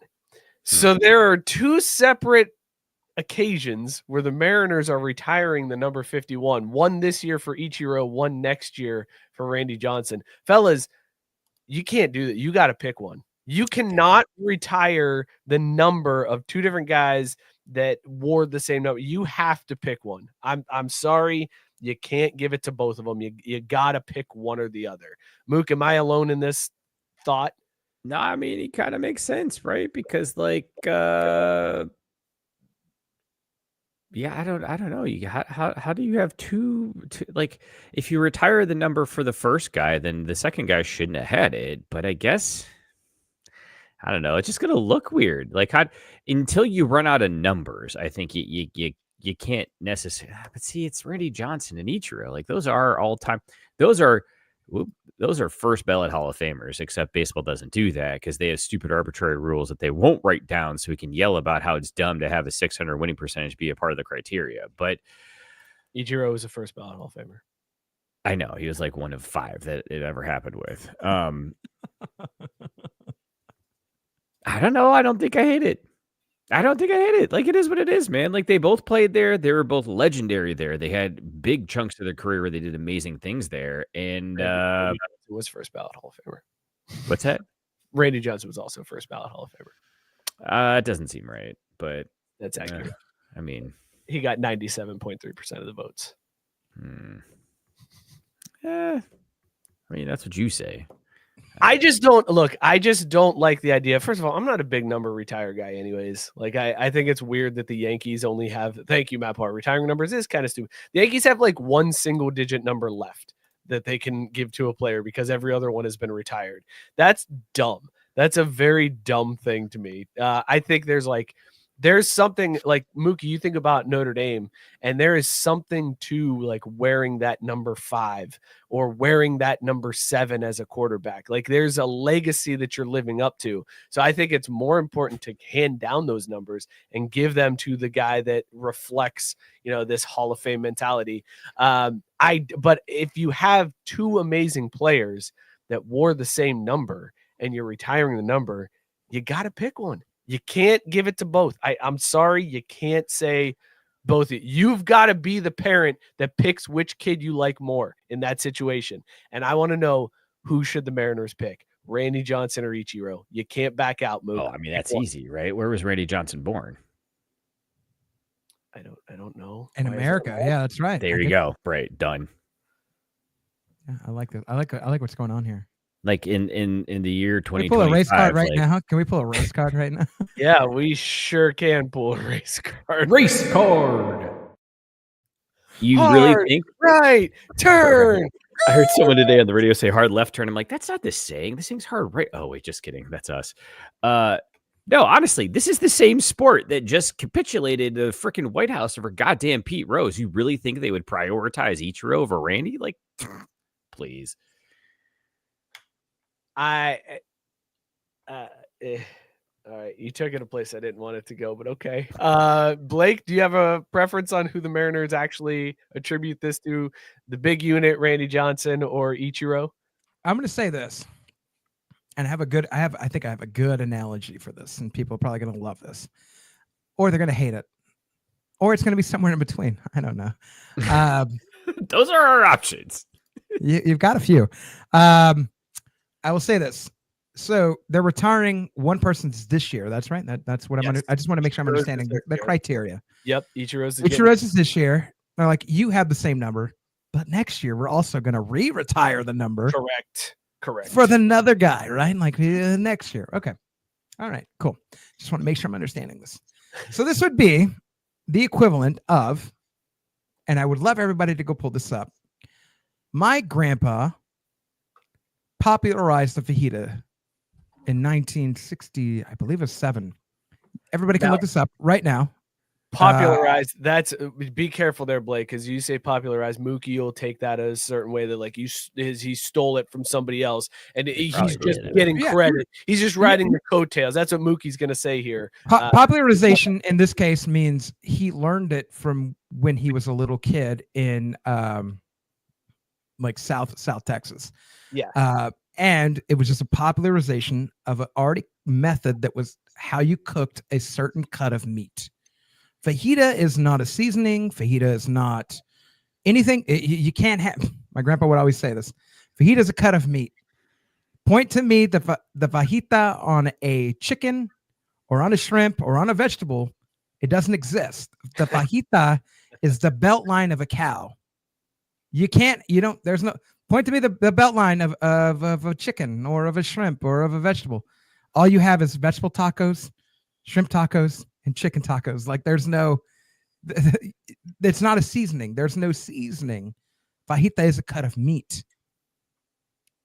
If they were to ever in the world, Mercedes, Texas, Matt Barr, just if you want to be specific, you want to be a little shithead. I thought I loved you, Matt. Mercedes, Texas. I was just trying to be non-specific, but Mercedes, Texas. Sonny Falcon. That's my grandpa. Look up Sonny Falcon. Everybody can do this right now as they're watching the show. Sonny Falcon is my grandpa, so that makes me a lineage of fajita legacy. I don't know what this means for me. If he's the fajita king, then my grandpa's the fajita. My dad's the fajita prince, and that makes me the fajita joker. And I'm just here to make jokes. Just be the fajita duke. Yeah, I'm like the Duke of Fajita. Yes, sir. That's a situation to be in. Yeah, it's the York of Fajita. But anyways, I say all this because if they were to ever give a lifetime award for fajitas, like most fajitas sold or popularization of fajitas, the most popular chain that ever has sold fajitas is actually Chili's. This is bar none. This is actually like facts. I buy that. But if they were to give the year after, they'd be like, outside of a commercial chain, who's the most popular chef that ever popularized fajitas? They'd have to give it to my grandpa. They'd have to. Like, there's no doubt. Like, anybody that ever makes fajitas, serves fajitas, they'd have to give it to my grandpa. And so it's like, where do you cut the line at what is the criteria? Like, where are we cutting the criteria at? Do we cut it at popularization of commercialism? Do we cut it at at the idea of this guy popularized it because he just originated it and made it to the masses? And I say originated it not because he invented it. He was at cookouts so much when he was a young man in Mercedes, Texas, before he moved to Austin, Texas, which is where he met my grandma. I just had shrimp, chicken, and steak fajitas last week. They were good as hell. You only had one type of fajita, and it was steak. And I hope that they used skirts. I hope they used outside skirt steak. And I will tell you this: you go to a grocery store, try to buy outside skirt steak, which is the better of the cut. You won't buy it because the restaurants all around you have already bought it. You'll buy dirty inside skirt steak. You have to tenderize and you have to marinate. It's not as good as outside skirt steak. I'll just tell you that. I love this Lifetime Achievement Award from one of them. This is it. This is it right here. So who do you get the Lifetime Achievement Award to? Is this a what you remember last? Like who did recent for me? Or is this who did it first? Right? This is who you're giving the award to. Who did it first? Or who is more populated and who's more heavy on my mind? Who's more recent? I think you should just fucking give it to my grandpa for fajita. I think you should just give it to who is it? Johnson? Randy Johnson. Randy Johnson. I have his rookie card. My grandpa collects baseball cards. I have his rookie card. You just give it to that guy. Like he originated this. He did this first. Give it to Randy Johnson because he was the older of the two players. Okay, but why would you retire somebody that's younger? That I get it. Passed it on. Okay, you could have it, but like if you're retiring a number, there's a reason. If I'm wrong, there's a reason. They're like, oh, we're retiring homeboy, but we're also retiring the other guy. And you're like, oh, dude, why are you doing that? Why are you doing that? Both of them are amazing baseball players. Ichiro is the true hit king. He is he has more hits than Pete Rose as a professional baseball player. He is the true absolute hit king. He was like the first Japanese sensation that came through the U.S. and everybody loved watching Ichiro play. Fantastic career with Seattle, a fantastic career after Seattle. Randy Johnson, same thing. Dude was a Cy Young winner. He was dominant. Everybody in the AL was afraid to face Randy Johnson. Went on to have a dominant career afterwards in Arizona and the Yankees. Like both of them deserve to have their number retired. Here's two things. I want to give it two things real quick. Randy Johnson, if you remember, Rookie of the Year, wasn't he the pitcher on the opposite side of the team? Like, now you a kid. Now you a kid in the 90s. Now you remember Rookie of the Year. Oh, now you remember he has to fucking hit against fucking Randy. Oh, okay. Now we remember that. Also, kind of, yeah. To Scott's point, real quick, if your grandma wants to write me in as well, he died. Unfortunately, he died a year after his wife died. My grandma died. He died in almost a year to the day, December 21st, 2019, and he's cremated. But you ever want to hit me up, Scott? Love to talk to you about him. Baseball card reason, not fajita reason. Totally get it. I was just making an analogy, Scott. But you either appreciate the originator or you don't include them in the reason of why you want to retire something. So if Randy meant shit to baseball or to the team, they wouldn't have even included him. You have to include him. So it's like the same reason you retire Kobe's number, but if somebody like lived up to it, like they're like, oh my God, he's the new fucking whatever. And then you're like, we retired that number, homie. Like, ooh, brother, ooh, like, You can't do it. Like, See, but I think that's the thing is that it only can happen in a circumstance where you haven't retired the originator's number. So, like, to Blake's point, like, what took him so long to get to Randy? That's my point. Like, what was able to snag it? What's the issue here? Like, I don't understand. Like, I don't know enough about Major League Baseball to like commentate. But like, bro, like, let him wear it. Okay, cool. But like, if you're retiring one and then you're retiring the other, like, you're doing it for a reason. And who are we? I will say this: it doesn't even matter about what we think.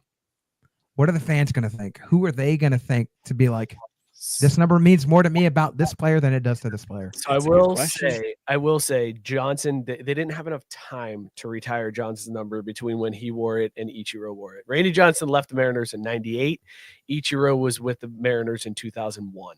So there was a very small gap of time in between. So it wasn't like Randy Johnson had this number and then nobody used it for 50 years. And then Ichiro came in. For three. He backed it in. We're going to overtime. Damn it. My bad, Sarah. My bad. I kind of forgot about it, and then Sarah reminded me. So thanks, Sarah, for helping me get Mike. I'm glad you didn't cut me off. It's my bad. I was respecting the guests, and I was like, oh, but wait a minute, I can still play this card. Boom. It took it too long. My bad. Damn. You can't retire under both. You got to pick one. That's all. You got to pick. You got to pick one. You got to pick one.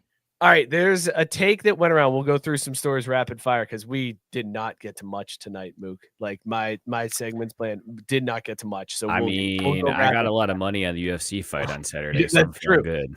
We're gonna go rapid fire here. There was a TikTok I saw of a youth baseball coach because I don't know if you watched any of the Women's College World Series, Mook, but there was a play where UCLA hit a home run, and then as the chick rounded the bases, she didn't touch home plate, but the umpires didn't see it, and then they reviewed it and said, well, we can't review this, so the run stands. UCLA ended up losing in extra innings anyways, but there was like a big discussion in the baseball world about touching home plate after a home run, and this youth baseball coach said, if somebody hits a home run, it's not an inside the park home run, like it's literally over the wall, over the fence, that there is no reason why the player should even run the bases.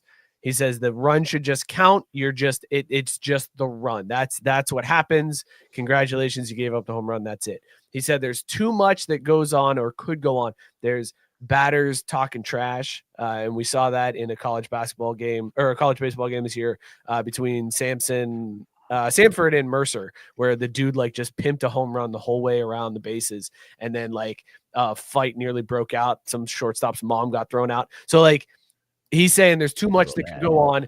Players can get hurt rounding the bases. So instead we should just, home run, everybody go back like you do in men's league softball. Mookie, is this the dumbest take of all time? Yeah. I mean, like, why do you want to remove that moment of like entertainment? Because you could go the angle of watching, the girl or the boy like run around and celebrate, like enjoy that, or like the Samford video I found when I first looked it up just says Samford player hits home run, taunts entire stadium. That's awesome. Like, why would you take away a chance for that in baseball? He pimped the shit out of it. It's the dumbest take I've ever heard. You absolutely run the bases after a home run. Like there's nothing like a home run trot crazy to even propose that. Terrible, awful. People don't deserve I watched Angels in the Outfield the other day. Like so good. The Angels helped him hit a home run. You still run it? Like too bad. Angels are not. You run that shit. Like stop being a sore loser, dude. It's a clown take. All right, quickly, Mook, basketball. Boom shakalaka. The finals are set. OKC versus the Pacers. OKC is minus 750 odds to win the finals. It is looking like a very low viewed finals with these two TV markets, Indiana and Oklahoma City, when they had New York right there for the taking, and instead here we are with Indiana. But I got to be honest, these two teams seem fun. This seems like it's going to be a fun series to watch. Halliburton is stepping into villain role and being like that guy, and Shai Gilgeous-Alexander could be the face of the league. Like these are two upcoming superstars. What do you think about the finals, Mook? I mean, I think it's going to be good basketball. Like, I'm excited to watch. We'll see which team gets their style of play to take. Like Blake was saying earlier, where you've got the two competing styles that like they're the exact foil for the other one. One's got to give, right? I mean, all that being said, I'm probably not going to watch a whole lot. So, like, I can't really like fault the league for being like, damn it, we could have had New York. And I mean, Minnesota is no different than OKC, I guess. But let me ask you this.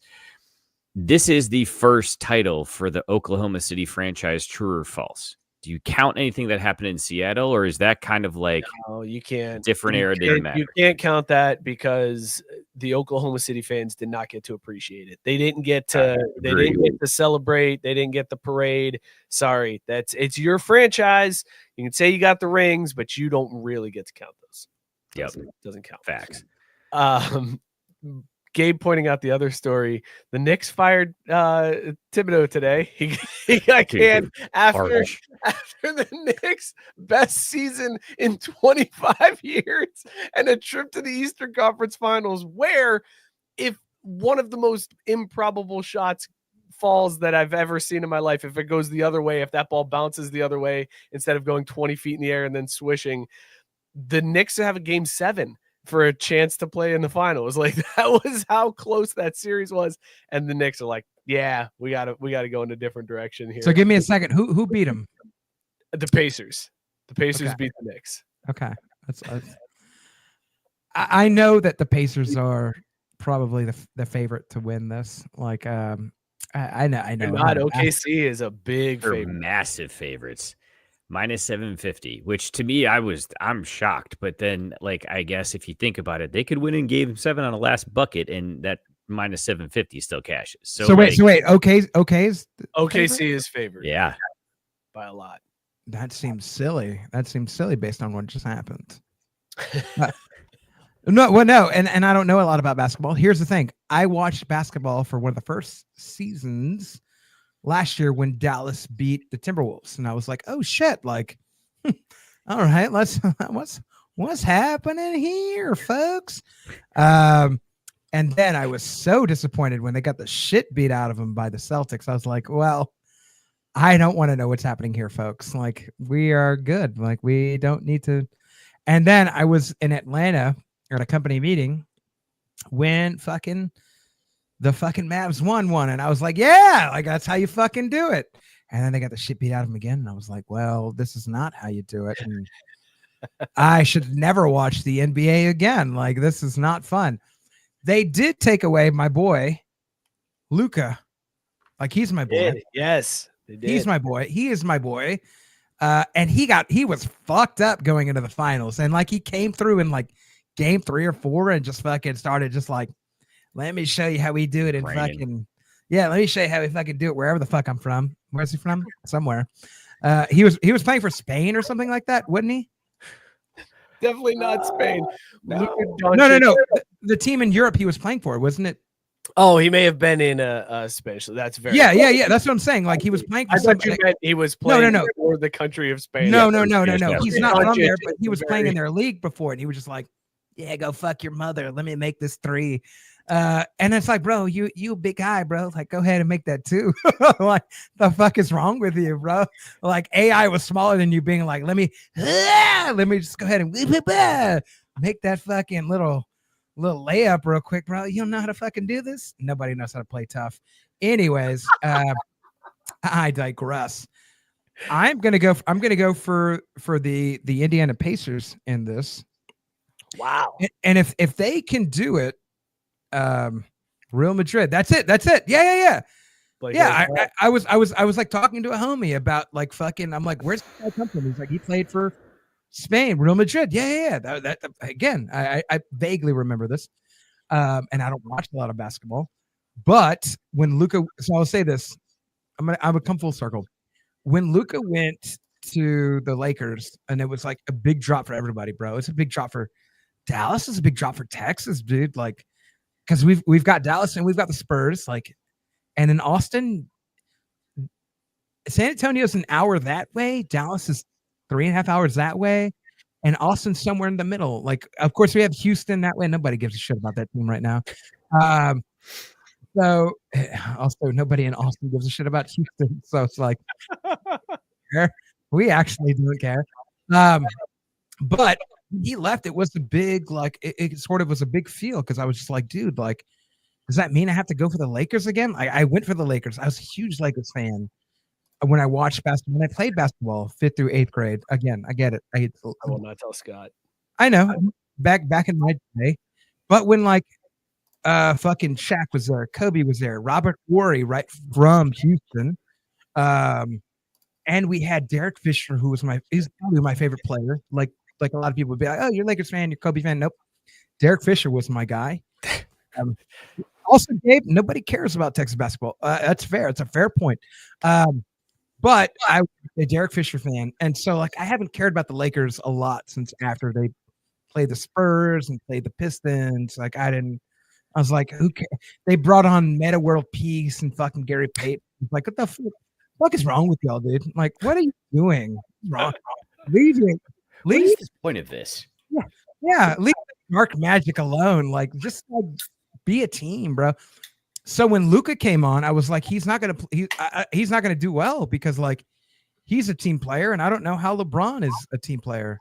And guess what? They didn't do well. Like they're like, oh my god, Luca's not doing well. And they're like, I'm like, yeah, he's a team player. Like he did so well with Kyrie Irving. Even though, they brought Kyrie from Boston, like he did really well with him. He did really well with the team. He's a team guy. He plays on broken ankles and fucked up knees. Like he's the type of guy that will sacrifice his body for a play. You want that. Unless you don't, and you just want to make all the points. Like, if I'm wrong, just let me know. If I'm wrong so far, just let me know. I mean, so it's true though. So you want that unless you don't. He's taking the Pacers, and if you want the points, that's what you do. And if you don't, you don't. Like, yeah. I'm taking the Pacers because I think if you sink a shot like that, like that was Game 6. From what I'm understanding, no, it was like game 1 of the series, 1 or 2. He hit Halliburton. The Pacers came back against the Knicks. Halliburton hit what he thought was the game-winning 3, bounced off the rim, came back down and hit. It was reviewed. It found out it was only a 2, so it sent it to overtime. But the damage was done. He did the choke symbol, the Reggie Miller, New York. So how long did it take the Pacers to beat the Knicks? They won in 6. Okay. That's what they're going to do this time. Wow. Okay. Wow. All right, Blake. I like it. I like the confidence. I don't feel good about that at all. Don't need you to. Don't give a shit, and I don't need you to.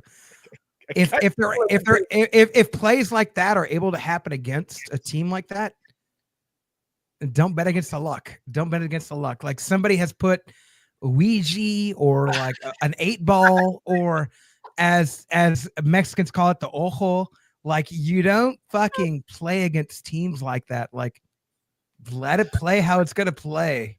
I love watch like these guys got really lucky once, so it could happen again.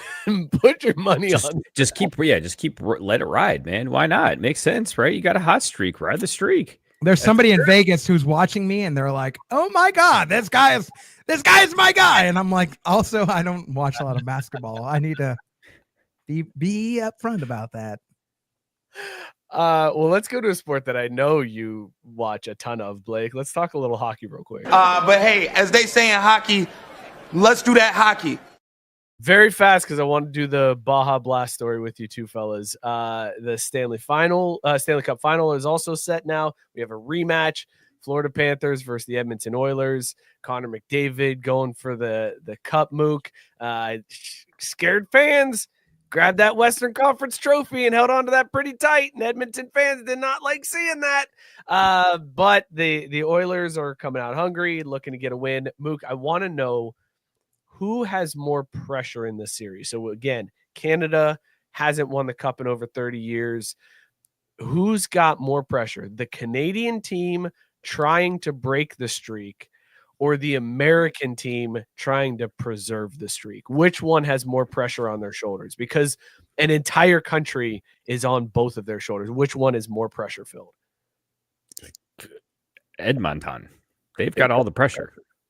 No one gives a shit about hockey in America. They don't. If Florida doesn't win, nobody will notice. They will notice. But the entire country of Canada is going to notice no matter what.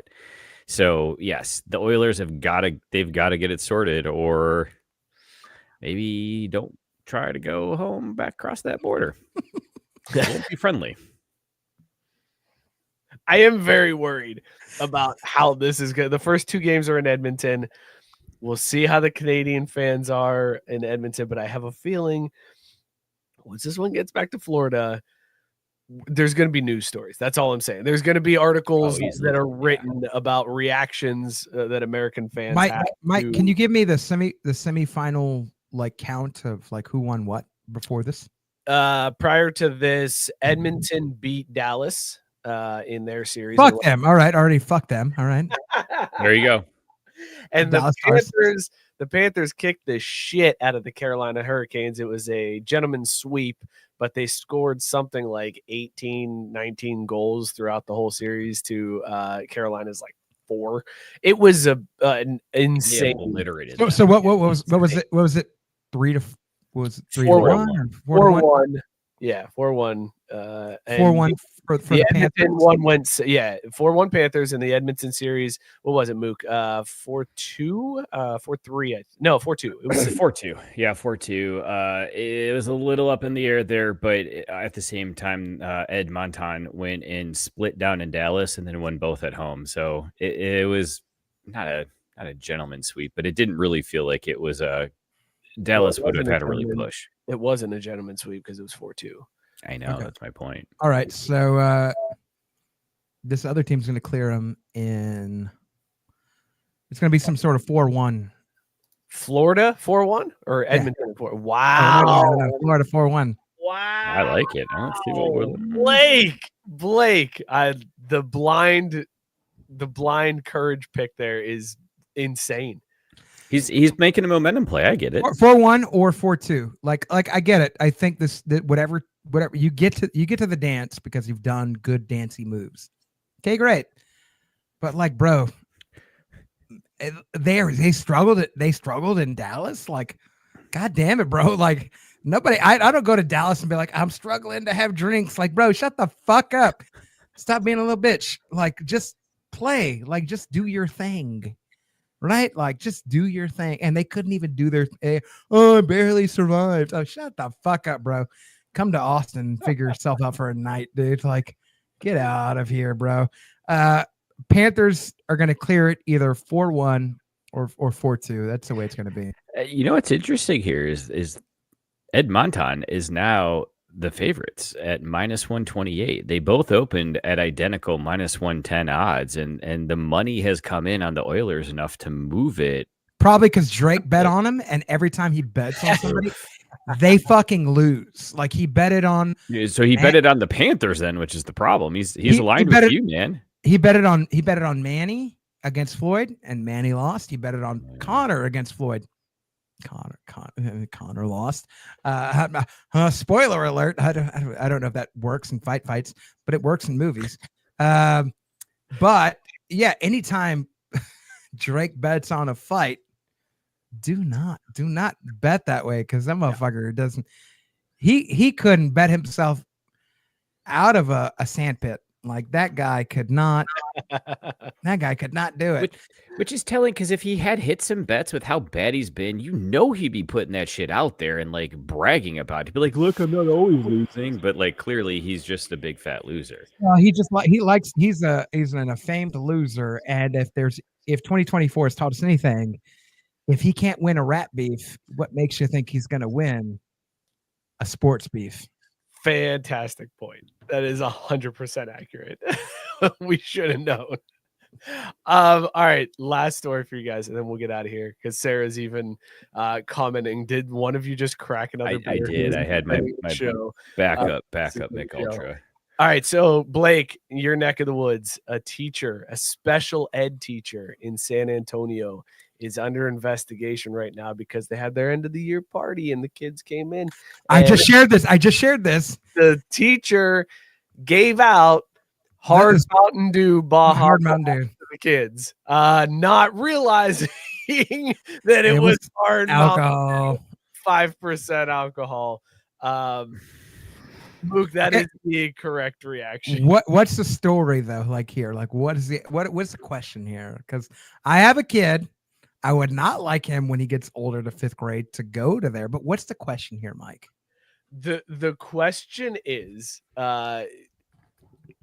this teacher that fucking stupid to not realize that Mountain Dew Hard is different from Mountain Dew? So the way I read it was a student passed him out. No, this was from a teacher. A teacher unknowingly handed out hard Mountain Dew Baja Blast to students. No way. Yes. Let me reread this. Hang on, let me reread. I just shared this with somebody. Let me reread this. There's no way. Like, here's the thing, man. Hang on. A San Antonio. Okay, you're right. Hang on. A San Antonio middle school teacher at Pease Middle School unknowingly distributed alcoholic hard Mountain Dew Baja Blast to students at an end of the year treat. The North Side students across 3 different parties. The NISD confirmed the special education teacher. Oh no! Right? That's what I'm saying. Brought 7 cans of the beverage, which contained 5% alcohol by volume, and gave them to students across the classes on the last day of school. Also, cool teacher. But fun time. 5 students consumed portions of the drink. One 7th grade student with asthma experienced drowsiness and confusion after consuming the drink, and his father, Aaron Corso, expressed frustration after he delayed notification from the school. All affected students were seen on the campus by the nurse. The district has been initiated on an investigation into the incident, has filed a report with the Child Protective Services. Disciplinary actions against the teacher have not been confirmed by the district. Hard Mountain Dew Baja Blast is an alcohol-flavored malt beverage designed to resemble the popular soft drink, which experts notes can be particularly dangerous for children due to its deceptive packaging and flavors. Holy shit. All right. I remove my thoughts. This teacher needs to just be a bartender. Clearly she doesn't. She doesn't know that that's hard Mountain Dew. She'd be a terrible bartender. Which would she be worse at, bartending or teaching? Because she's, first of all, hang on, guys. Let's back this train up real quick. What special ed teacher is like, you know what I'm gonna give to my kids at the end of the year party? Dude, that good shit. Even if it's not hard Mountain Dew, just giving the kids Mountain Dew. Are you fucking insane? Giving a 5th grader Mountain Dew? That's crazy. You're asking for a disaster. First of all, my son he's 18 months. He'll be 19 months this coming month, and we've never given him soda. So if somebody gave him soda without my consent,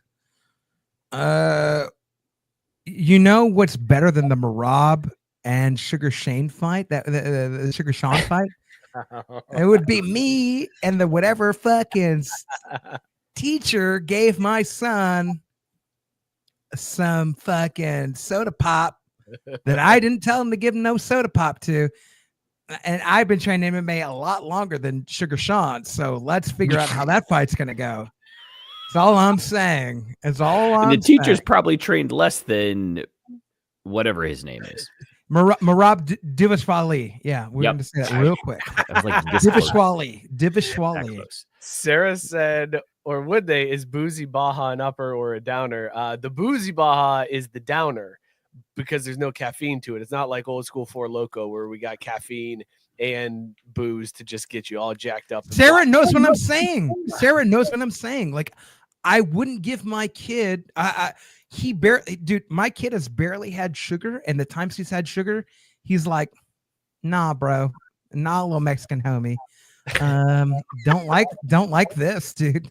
And I'm like, okay, you don't like cupcakes. That's great. That's great. Like, and I'm also like, that's great. I'm glad you don't love cupcakes because like eat Daddy these little. does. No, he don't. He ate some cupcakes on his birthday and he was like,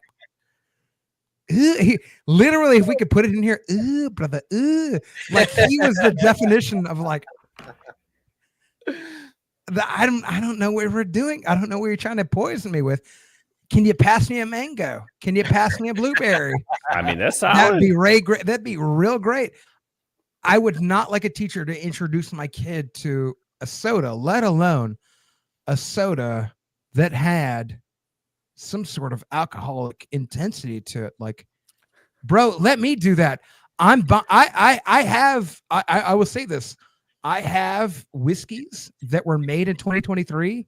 I'm going to give to my son not when he's born, because he's already born, but when he's 18, I'm going to give him to him and be like, hey, bro, you could pop him open right now.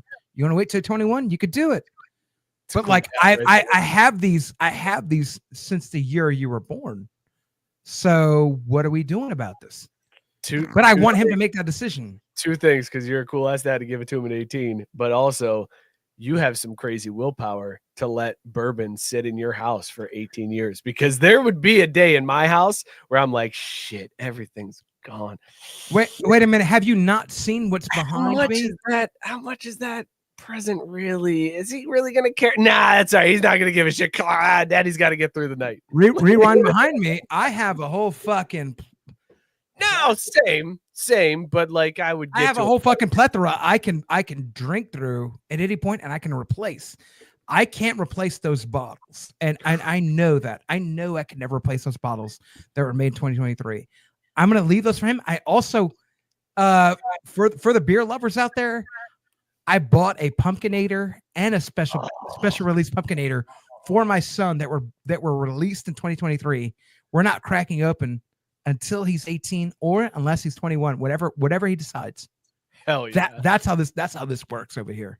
Scott rightfully pointing out too. That's like one week in my house. That liquor cabinet behind you. Your boy does some work throughout the week. I'll say this, Scott, if you ever come to Austin, love to put you on anything I have, dude. Anybody on Craft Brew Sports, you're ever in Austin, come over here. Love to put you on anything so you don't have to buy it and you can try it before you buy it. Man of the people right there. That is. Man of the people. That is a gentleman and a scholar. All right, boys. Let's wrap this one up. Let's talk about these drinks that we were drinking tonight. Mookie, what was in your mug first? And re-rate it, Caesar scale, dog or no dog? I mean, the Miller Latte is always a dog. It was solid. Again, follow that up with some Mick Ultra Zero. Not my favorite. Could have done better, but it served its role. For your meeting. I know. It's dark days, but the snack wrap's coming back, so it'll be okay. We'll be fine. Yeah, it is. God damn it, Mookie. I can only hope that you revamp your life this weekend with the Benchmark Foolproof. We'll be leaning in. Go to a Total Wine. It's not more than $25. I bought this for $20.99 today. And I've been sipping this. Very great. For those that want to know a beer choice, if you can find this, right? That doesn't make it any better. Anyways, Mr. Nice Guy from Equal Parts Brewing out of Houston, Texas. If you can buy this, go for it. Or if you can buy anything that is a orange sickle tangerine flavored IPA, that will equate to this. But I would love for everybody, if you're going to watch UFC this weekend, do Benchmark Foolproof, just so you can forget about all the player haters from last weekend. And if there's some bad fights, guess what? You'll wake up Sunday and be like, Jesus, forgive me, because I don't remember what happened last night. Back to you, Mike. I'm definitely getting some Benchmark this weekend. I was drinking Dollar Slice 99 cents from Other Half Brewing, 7.5% double dry hopped IPA. It is absolutely delicious, hazy, fantastic. Fellas, this was a show. That's right. What this was. This was a show.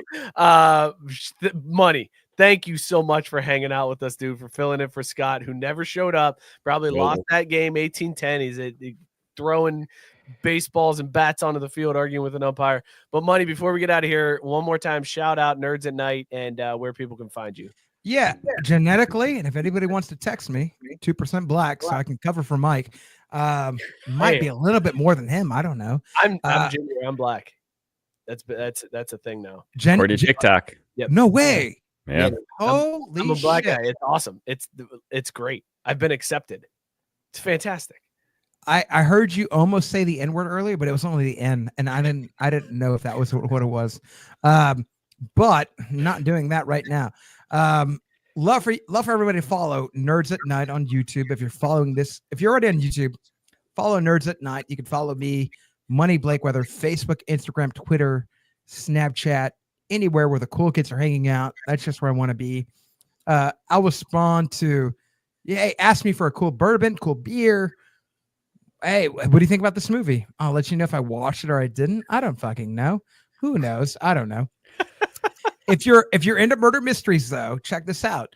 Again, doing a whiskey and a mystery. That's a new segment that I'm doing. I'm bringing on actual whiskey experts that are on Instagram and YouTube, and they're going to come on and help me pair whiskeys with a good murder mystery. So tune into that. It is starting, I believe, the week of June 18th. And we'll keep that going forever, probably. But tune into that week because we're gonna keep talking about everything that goes on with I Know What You Did Last Summer. We're gonna build a lot of videos because the new one's coming out. So look out for that. So go ahead and follow me. I love to hear from everybody. Also, just tag me on Craft Root Sports on the Facebook channel. I love to interact with all of y'all. It's been awesome being here. Mike, thank you so much for just like letting me talk shit and being like, hey, let me come on. And you're like, yeah, sure, whatever. This fucking guy again. Hell no, man. It's always great to have you on this. You kill it every single time. People get pumped. They were showing it in the comments today as soon as you popped up on screen. So thank you, dude. Really appreciate you. Listen, we also appreciate all of you guys in the chat, all of you for watching, for tuning in. We thank you for supporting this silly thing that we do. Be sure that you're subscribed on the YouTube channel. Hit that bell so that you know when we go live, when we post new content. Follow us at Crafty Sports on all the social media sites, Instagram, TikTok, Twitter, Blue Sky. We're on all of those. Join the Facebook group. It's the only reason to have Facebook. It's the show in between the show. The comment section comes to life. So go join that. Shout out Belly Up Sports, bellyupsports.com. Tons of great content there. And shout out to all the pods of the Belly Up Sports Media Network. We will see you all next week. Cheers, everybody. You'll never walk alone. Horns up.